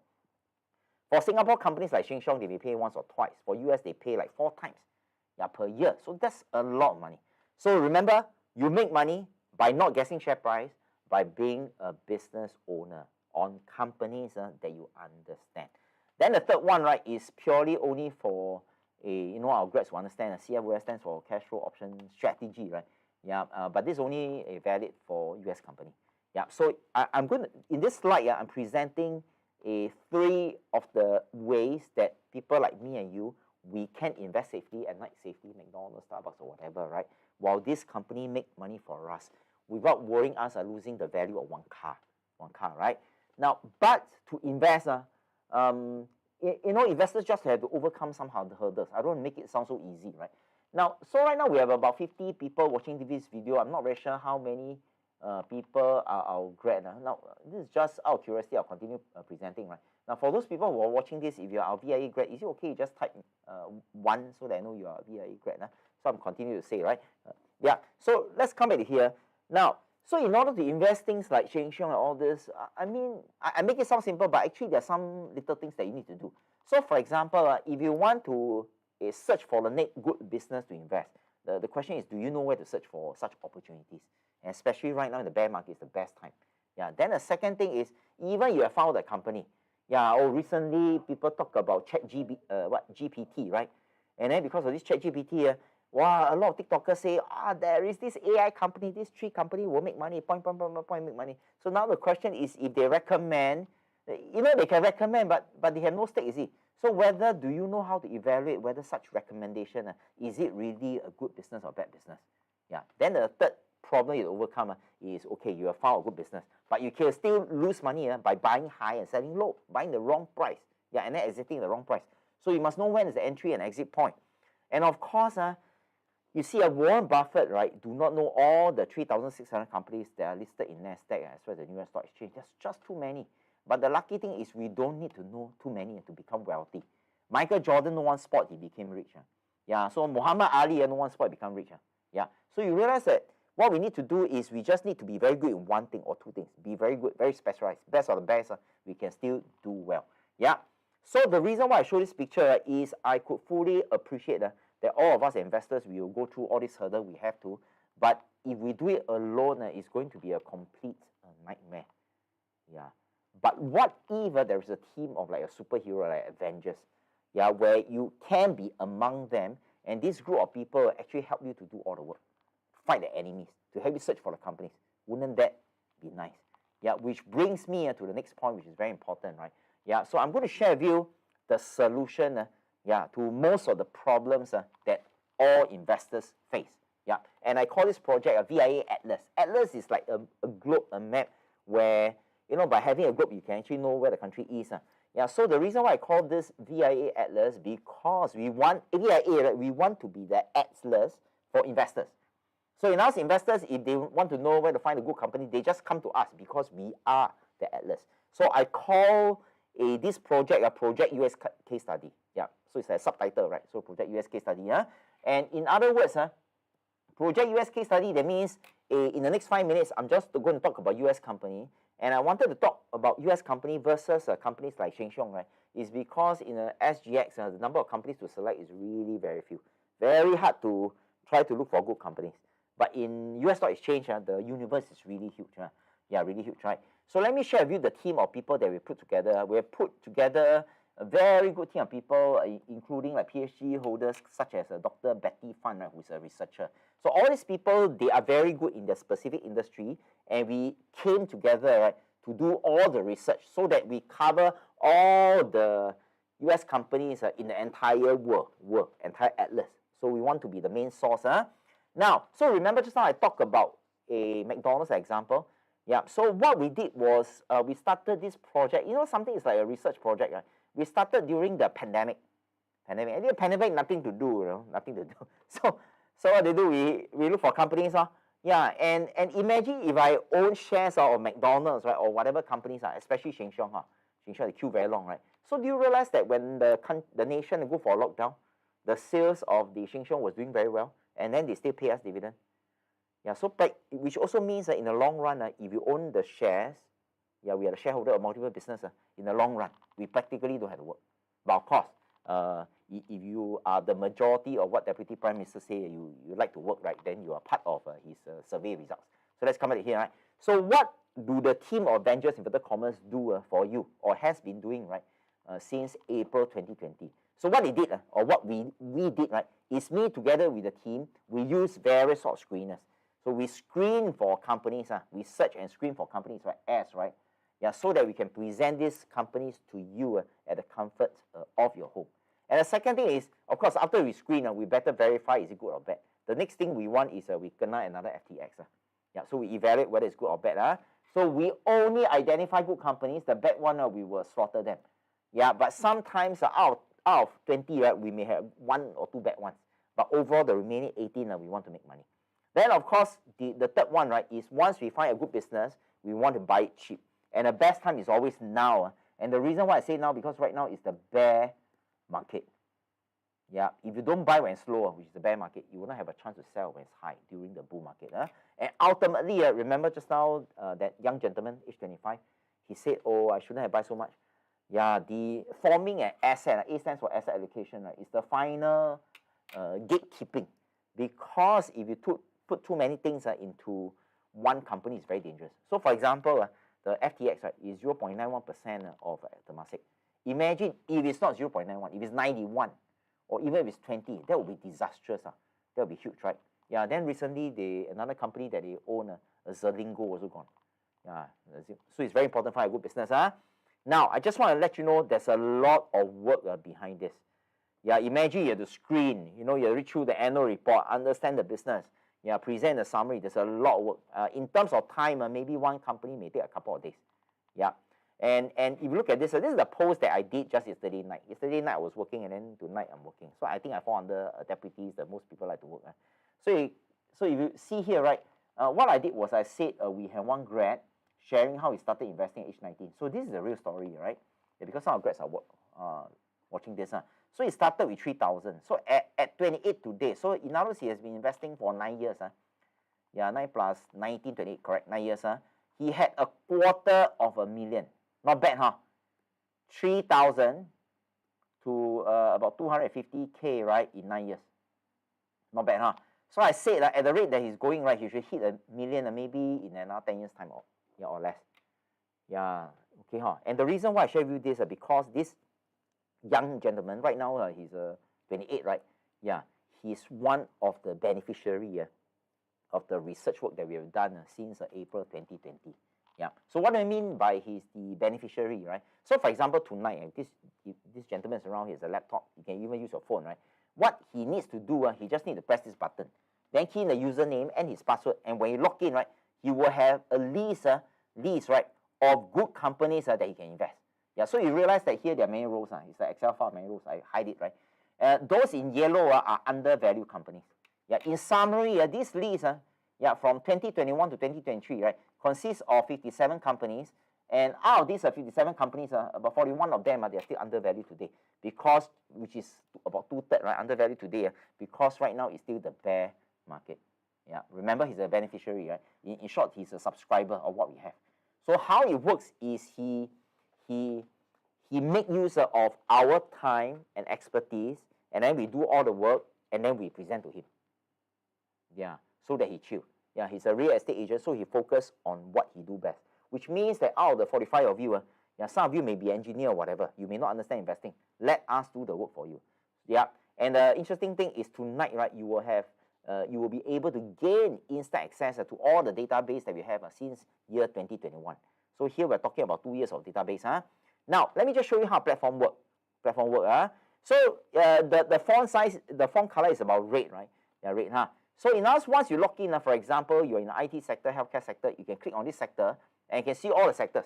Yeah, and then individually, if you scroll your mouse down, right, and click on any one of this, all the companies in the relevant sector will pop up.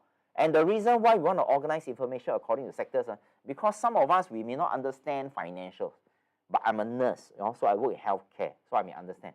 Yeah, so we segregate it is to save you time. And the next thing, right, if some of you straight, tonight I want to see some of the companies I want to invest, you just need to click on these undervalued companies.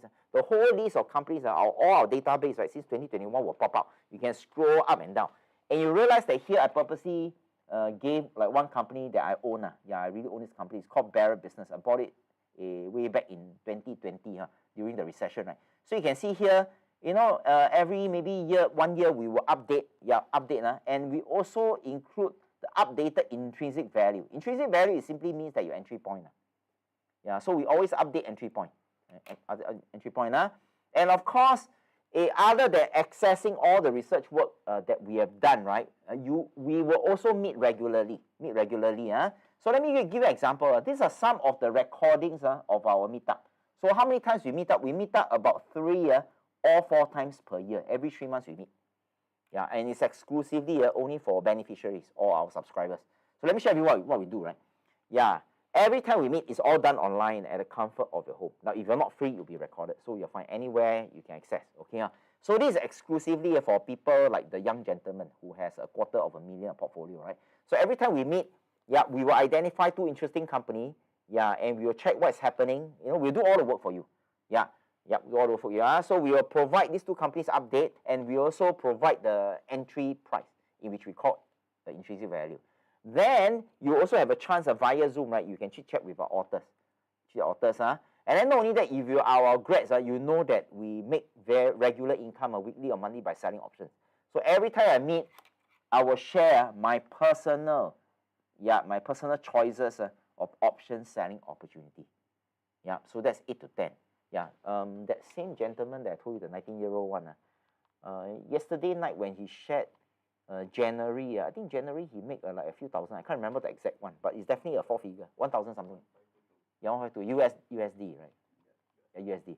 Yeah, so he said that in January he made about 1,500. Yeah, 1,500 USD. So Sing dollars maybe about 1,008. Yeah. So if Sing dollars 1,008, 1,008 you times 10, right? Don't say times 12. Times 10 is already 18,000, right? 18,000. Yeah, and this gentleman is our subscriber. So in other words, he will know exactly what we do. Yeah, so that we can work together as a team. Then of course at the end of the session you can ask me any question, any Q&A and so on. And our next mentoring is going to take place in March 2023 because every 3 months we do once. Now I'm just going to slow down over here, right? This exclusive mentoring session is the most priceless thing that we can ever do for all our subscribers. Yeah, it's a priceless thing. Because investing can be a tough job. But I already have a team of people, right? So why don't we do this work for you so that you right? Now remember, just now I told you the young gentleman, 1,008, times 10 is already 18,000. 18,000, I think to some of you, it's quite substantial, 18,000, right? Yeah, so more things. And then what if you are old graduates, you've forgotten what we have done, or you are not our graduates, you want to learn about investing?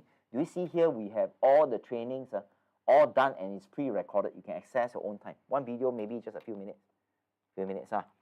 Then once you establish some basic understanding, right, you will be able to understand what we share. Yeah, so this is one video where I talk about how do you know it's a good business. Okay, yeah?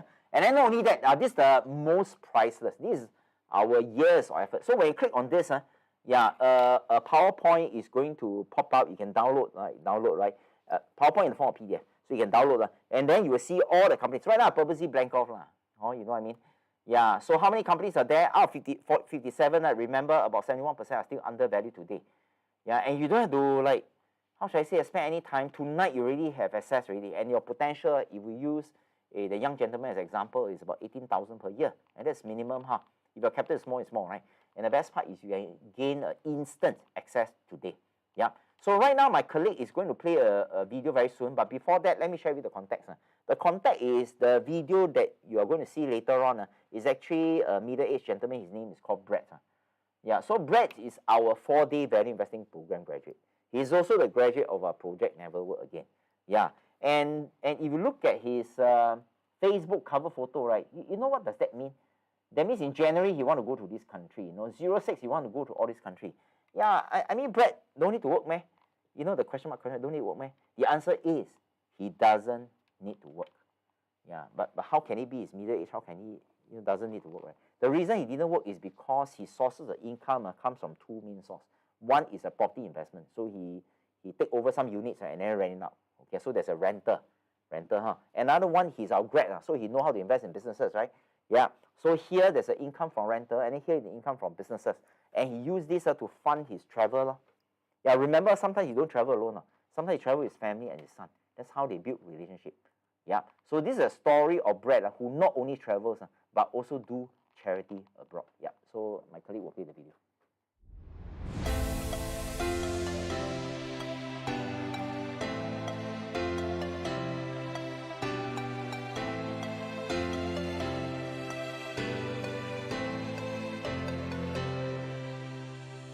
Hi, my name is Brett from VIA 36 and I'm here to answer some questions about the US case studies. After attending the 4-day program, I took action and invested in both local and US companies. And I found that US companies was more suitable for me because you can extract passive income on a weekly or monthly basis using CFOS strategy taught by VIA. Therefore, I needed more research and more in-depth analysis of companies that I was going to invest in. After watching the study from VIA, I did my own due diligence and found that all these companies are fundamentally strong. And because my investment horizon is for the long term, I want to invest in companies that are basically have strong fundamentals so that I can use CFOS method to extract passive income on weekly or monthly basis, which I've done so far. Now, if I personally am not comfortable with the nature of the business, I will not invest in that company. But if I find that this particular industry and company has got a lot of growth potential moving forward, I will spend maybe not more than 15 minutes to research into its competitors. Most times, in fact, so far all times, the company presented will be the most fundamentally strong in line with the principles of value investing. So this year-wise, I managed to do 12% in the first 2 months of doing the same, using the same strategy, and it has kept me very safe. In fact, as safe as my previous year, and I'm like super happy with that. So real value-wise, at the end of my second year, my net liquidity was about 85,000. So far, I've managed to obtain, based on that capital, I managed to obtain about 4,000 passive income in January and another 4,000 passive income in February, which is a lot higher than my initial target of 3,000 a month. My suggestion will be to kickstart with something that you can afford. Definitely do not borrow to invest or borrow to buy stocks. Some of the case studies that has been shared, the trade price at that point of time was as low as $2. So if you do your due diligence and you research about the company and you feel comfortable with the nature of the business, you can actually kickstart this journey with capital as low as $200 US. This particular company that has been shared to us, I did my own research and I found that it was good. So this stock has yielded me as high as 20% ROI per annum annualized. And I find that that is a fantastic return for such an affordable stock to start your investment journey with. This method is scalable, it is not trading, it is not speculation, and therefore it's a very good system because it is suitable for people with a low capital, and it's also suitable for like multi-millionaires with a higher capital. So I love the flexibility of this system.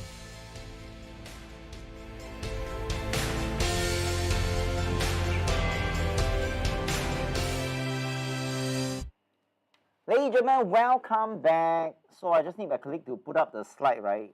Yeah, if you're able to see this slide, it's actually a photo taken in my recent trip December to Turkey. In a small little place, right? And it's called Troy, T-R-O-Y, Troy. So Trojan, I think there's a movie called Troy. So you can see this Trojan over here. Yeah, so near the entrance of this museum, right, open museum, there was a cafe. And what I did was I bought a Turkish coffee, one of my favorite coffee, and then I was just drinking there. Then winter, you can see, you know, the trees with no leaves and so on. And then the temperature maybe is about 5 degrees Celsius. Yeah, and just drinking coffee is really very good. And the reason why I just enjoy doing nothing, right, because every day I'm doing a lot of things.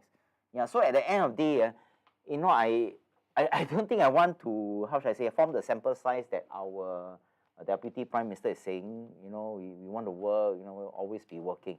I think working for leisure, for fun, to pass time, I think is okay. But when we reach a certain age, like 60, 70, you're still worried about money and you want to collect a couple of boxes, I think this is a bit too much, at least for me, right? Yeah, so, but we already know that the day is going to come. So before that day comes, I think we better do something today. Yeah, we better work hard today. Right now, work hard, still young, still healthy, right? And then we invest. So for example, if you invest in one US company and it pays dividend 4 times per year, right? You also translate that when you have 10 companies, you get paid 40 times. And then if I take 365 days divided by 40 times, you know, every 9 days I got paid. So if every 9 days I got paid, and if the amount is substantial, I mean, why do I have to work for money, right? Yeah, unless I choose to. Yeah, enjoy, you know, something like this.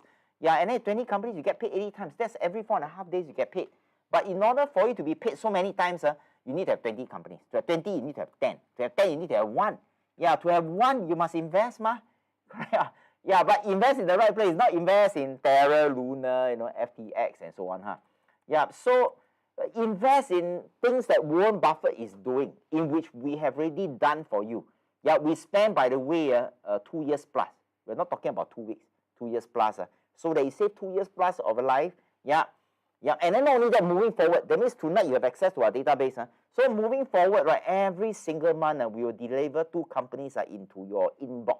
Yeah, inbox. So now you can see here 24 done for you companies, all done Warren Buffett value investing style, right? 40 minutes in depth, right? Yeah, and we only search for good companies, grow and then undervalue. So that's number 1.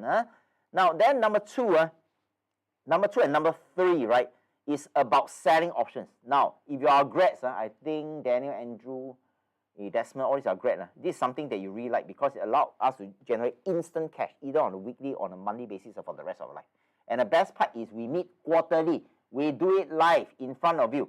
And then 8 to 10 option selling opportunities. Yeah, so in other words, you don't really have to lift a finger. Yeah, we do all the finger lifting and the hard work for you. Yeah, but that's not all, Yeah, let me share with you the interesting thing. You see, I add the value by the side. Yeah, because if you don't have access to this, you do it yourself. I mean, do you have time to do all this work, And then not only that, we even have executive summaries, including slideshows. You have all our slides in a soft copy, right, in the video form. And this is for busy investors. You can just scroll your videos right and left, and you can see all the slides, right? And of course, the most interesting thing is you can have access to all the years of our effort, right? Yeah, on a monthly subscription of only 136.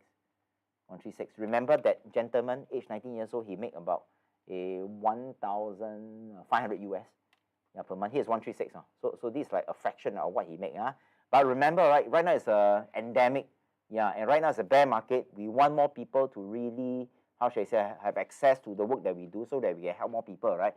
Yeah, so today if you decide to become a beneficiary or subscriber to what we do, there will be a 50% discount. So instead of 1 day, 2 day, 1 month, 2 months, right, you have a 1 year of our effort. Yeah, 1 year effort. So 1 year is 888, so what, right? And divided by 12, right, it's only a mere $74. Yeah, if 1 month you can make a few $100 by selling options, this 74 is actually peanut. Yeah, and then not only that, if you join us today, not only moving forward, you have 1 year of our case study. You have our case study looking backwards. Yeah, and we have a total of 57 case study, 42 are still undervalued, which means that 73% are still undervalued. You have access tonight. Yeah, you have access to these 57 companies tonight, and then moving forward, we will continue to add 2 companies as every month go. And then when it comes to second year, right, if you renew, we will further reduce the yearly subscription. And we should be the only company that does this in the entire universe that does this. Usually people will increase subscription fee, but we reduce. Yeah, to thank you for staying with us. Yeah. So my colleague is going to post the link right into the chat. Yeah, as I speak. So once the link is up, we have about 30 plus people who are watching this. The link is going to be up quite soon. Yeah, quite soon, right? So in case you cannot see the link, can you just refresh your browser, right? Yeah, refresh your browser. So I need my colleague to refresh. Can you see the link that's been posted? Yeah, for mine, I doesn't seem to be able to see, right? Don't have. Lilian, I think you need to post the link, right?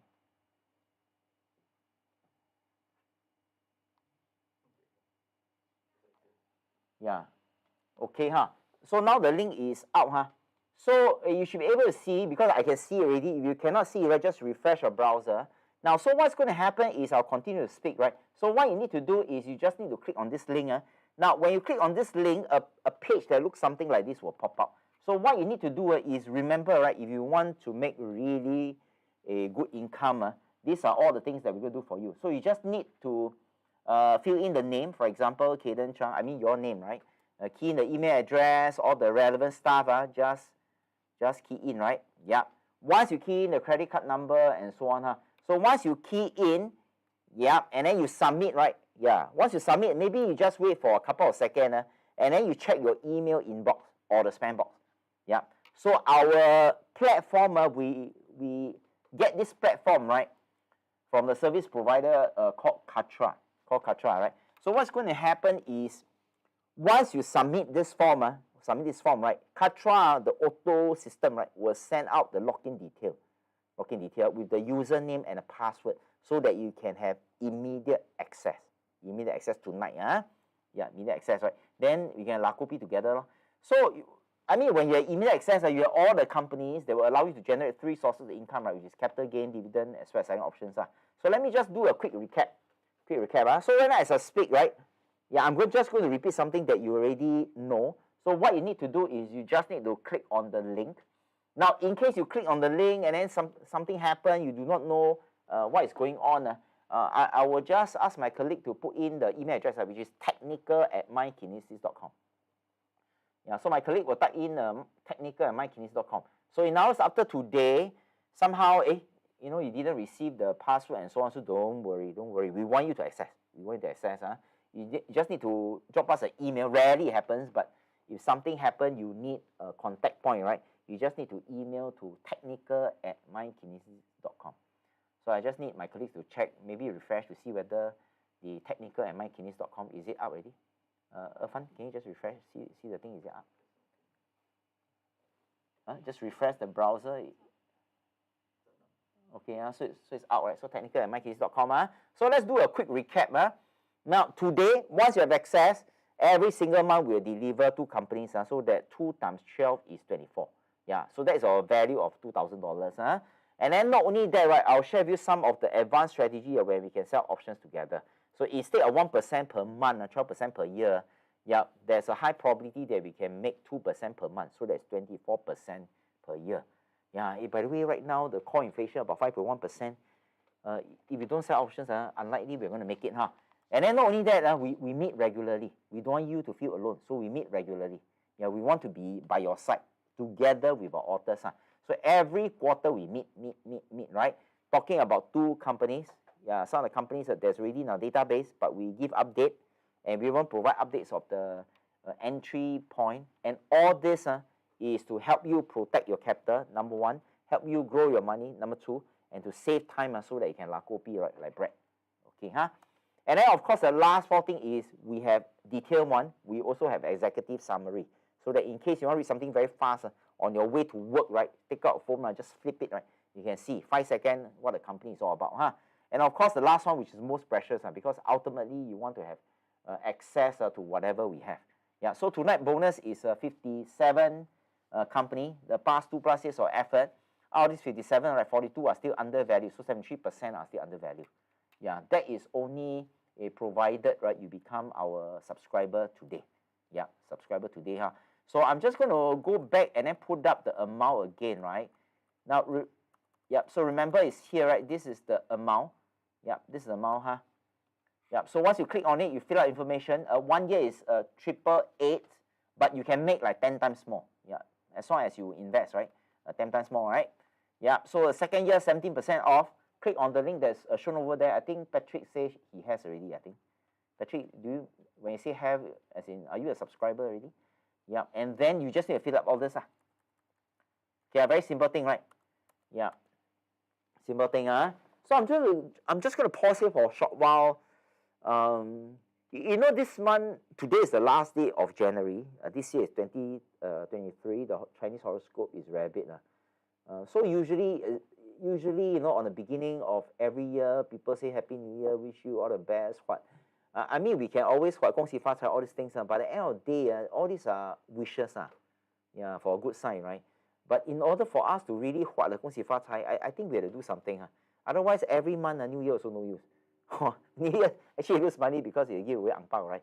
Yeah. And then you take into account the macro environment where the war is still there, the China COVID, they just, how should I say, right? Just kill off the zero COVID policy. There's really a lot unknown. Inflation, 5.1, your kopi all, they all right now maybe 120, 130. Yeah, when it goes to 120, 130, it's not going to go back to 80 cents, Yeah, so now the question is the reality of inflation is already here. Of course, the question is, what are we going to do about it? Yeah, if not now, right, then when? Yeah, then when, But I think the lucky thing is, we are here for you. Yeah, so the link is just there. Click on it. Yeah, so that you can stand on the shoulders of about 20 of our researchers. Yeah, that do this work for you, right? So remember, fill out information. Once you submit, yeah, quickly check your inbox. If you see nothing, just wait for a few seconds because the system may take a couple of seconds to process, right? Yeah, process. then you should receive one email for Katra. So it's not a spam or something like that. Yeah, Katra is a system that we use. Yeah, then you test your login. Yeah, if tonight you don't want to do, you can do it tomorrow and so on. But in your inbox or spam box, you should receive a user login detail from Katra. Okay, so once you have any question, you can see that we already have our email over there, which is technical@mykinesis.com. Okay, so I'm going to end my slide right with this, and then after that I'll just ask my colleague maybe to play a timer for 10 minutes. 10 minutes for you to ask any questions that you have, whether regarding the Terra Luna. Hillary is still with me, or generally about any companies about investing. Those I know, I will tell you. Those, because there's so many companies. Those I don't know, I'll tell you I don't know. Okay, yeah. So just click on the link, fill out the information, just to let you know that right now, for those people, 30 people who are here, you are attending a VIA Deep Dive series, and we talk about anything and everything all about investing. Okay, so have a good rest. So remember, VIA stands for Value Investing Academy, and our motto, our mission, right, is we care to make you a better investor. So have a good rest. So today should be 2/10, right? 2/10, right? The 10th day of Chinese New Year. So have a good New Year. Yeah, wishing all of you good health, happiness, and make sure that you stay safe. Stay safe, right? Okay, I shall see you soon. And then my colleague will put, my colleague already put the timer already. So I'll be here hanging around to answer any question that you have. So there's still about 29 people around. If you have any question, any challenge, getting the email and so on, right? Yeah, please feel free to post your question in the chat. I'll still be here for the next 10 minutes. So remember, click on the link and then follow up with whatever you need to fill up on the landing page. Yeah, landing page. Then I shall see you in our next gathering. Yeah. Okay. So Patrick I think you are a subscriber, right? Yeah.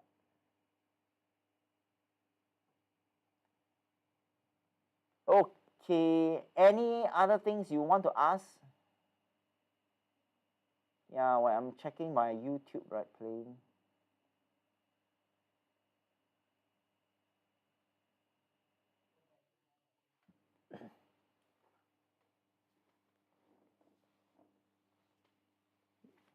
Any question? By the way, just to let you know that the Hillary, I mean, you look at the amount of slides that she did, it's a lot of work.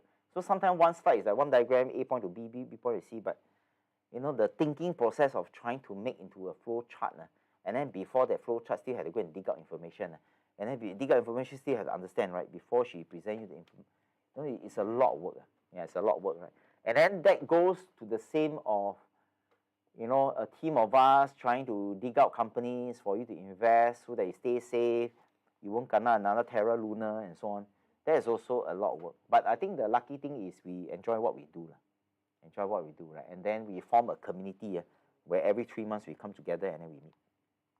Yeah, so that's really important. Yeah.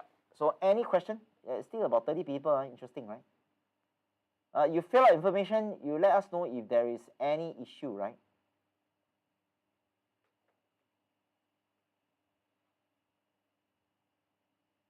Yeah, any issue.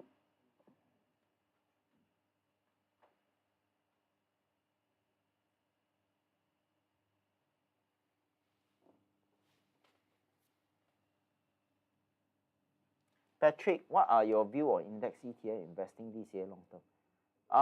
Patrick, maybe you need to be specific about what index fund, right, or ETF are you talking about? Because there are thousands of index ETF. Yeah, for me, I'm quite selective, and then so that's number one.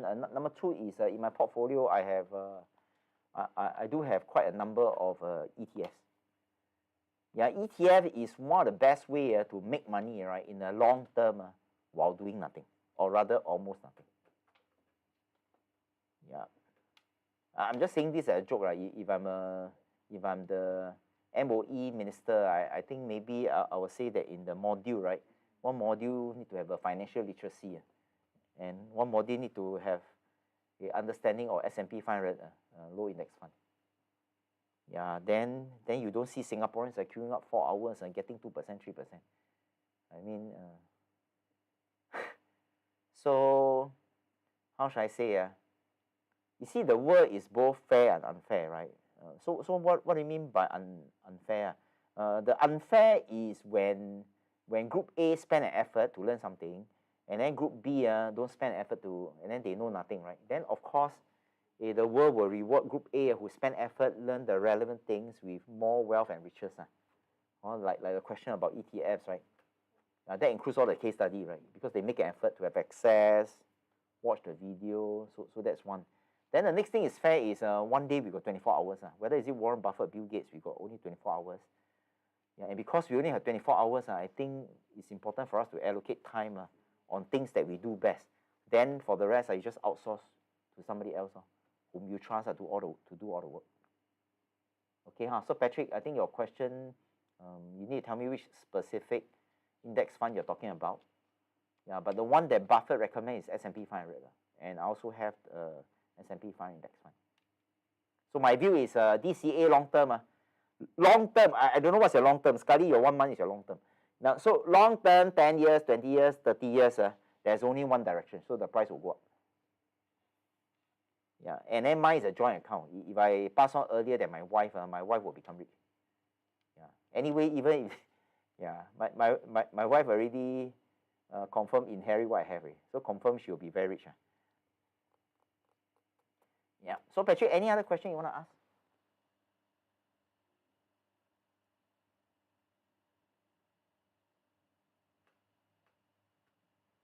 Okay, I'm just checking whether any incoming.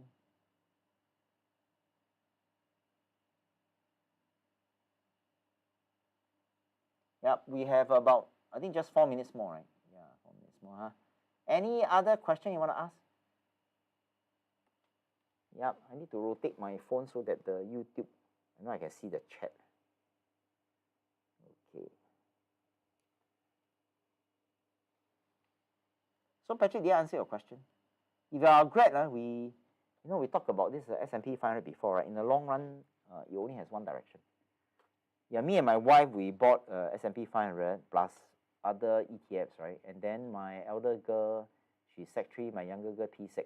Both of them, they cannot open a brokerage account. So what I did was I asked them to pass me the ang pao money, right? I take the ang pao money, put in a recycle box.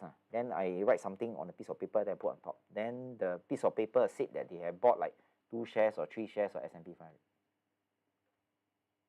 Yeah, so this is what I do for myself, my wife, and my 2 girls. Yeah, knowing that in the long run, there's only one direction. And the annualized return is about 10+%. Not bad, right? 10+%. Thanks, Desmond. You're already our US case study and SG case study subscriber. Yeah, so just to let you know, Desmond, that Charmaine is organizing some event just for people, right, who are subscriber on both sides. Yeah, so it's coming in the next month. So just next few months. So just hang on there. Yeah, just especially for people who are in the US and SG case study, which is you. Okay, any other things?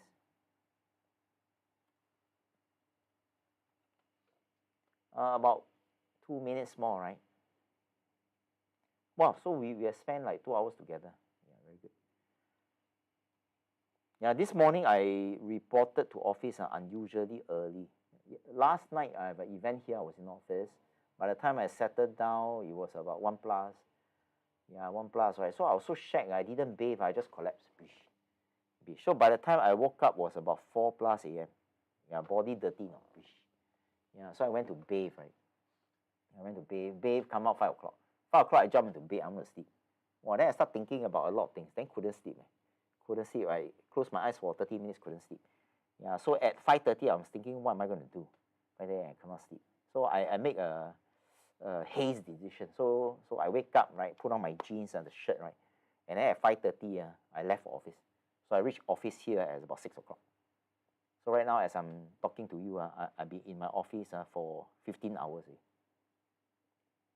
Yeah, so I came to office 6, then I started working. Then I will work for a while, very tired, then I sit on the chair for a while. And just now afternoon, I'll take like 20 minutes nap. Yeah. So tomorrow, I'm going to have another event again. in the evening. So it's 3 straight events, back to back. Yeah, but fortunately, I love my job, right? Investing. Okay, so coming to the end of the time. Any other questions before we end the day? I mean the night. Yeah, we have a few incoming, right? Jeannie, we have received your info. Yeah, so my colleague also has received your info. So what is going to happen is Jeannie and the rest of you who have registered for our case study, right? What is going to happen is, you remember, check your inbox. You should have the user login automatic sent to you, huh? And then tomorrow, my colleague, which is Charmaine, we are very meticulous, huh? And we love all our grads, right? So what is going to happen is my colleague Charmaine, she will send out a welcome email to you, and a welcome email that we met user manual and so on. Yeah, there are 22 of you. Okay, I just say one last thing before I knock off for the day. Just to let you know that in a few months' time, we will also be migrating, right? Right now, we're using the Katra system. We will be migrating all of you from this Katra, right, to another much nicer platform. And then the interesting thing is this much nicer platform comes with an app. So in other words, the ultimate goal, right, for all our subscribers, our VAA grads, is we want you to invest anytime, anywhere, yeah, at your fingertips. So now you have this app, and the app is called VAA Alert. So you just press only. You know, you want to learn about investing, anything that you want to know is all within this app. And the best part is you will have this app for absolutely free. Okay, it's coming soon. Yeah, I'm really, really looking forward. Yeah, really, really looking forward. Any other things that you want to ask? Don't have, Don't have. I shall see you maybe in our next gathering or YouTube Live. Okay, Okay, so I shall end this session so that I can go back and see after 50 hours in office. So remember, we are very, very committed to what we do, and all of us in this room represent VIA. Yeah, and VIA stands for Value Investing Academy. And just to let you know that we always care to make all of you a better investor. So have a good evening, and I shall see you soon. Okay, goodbye.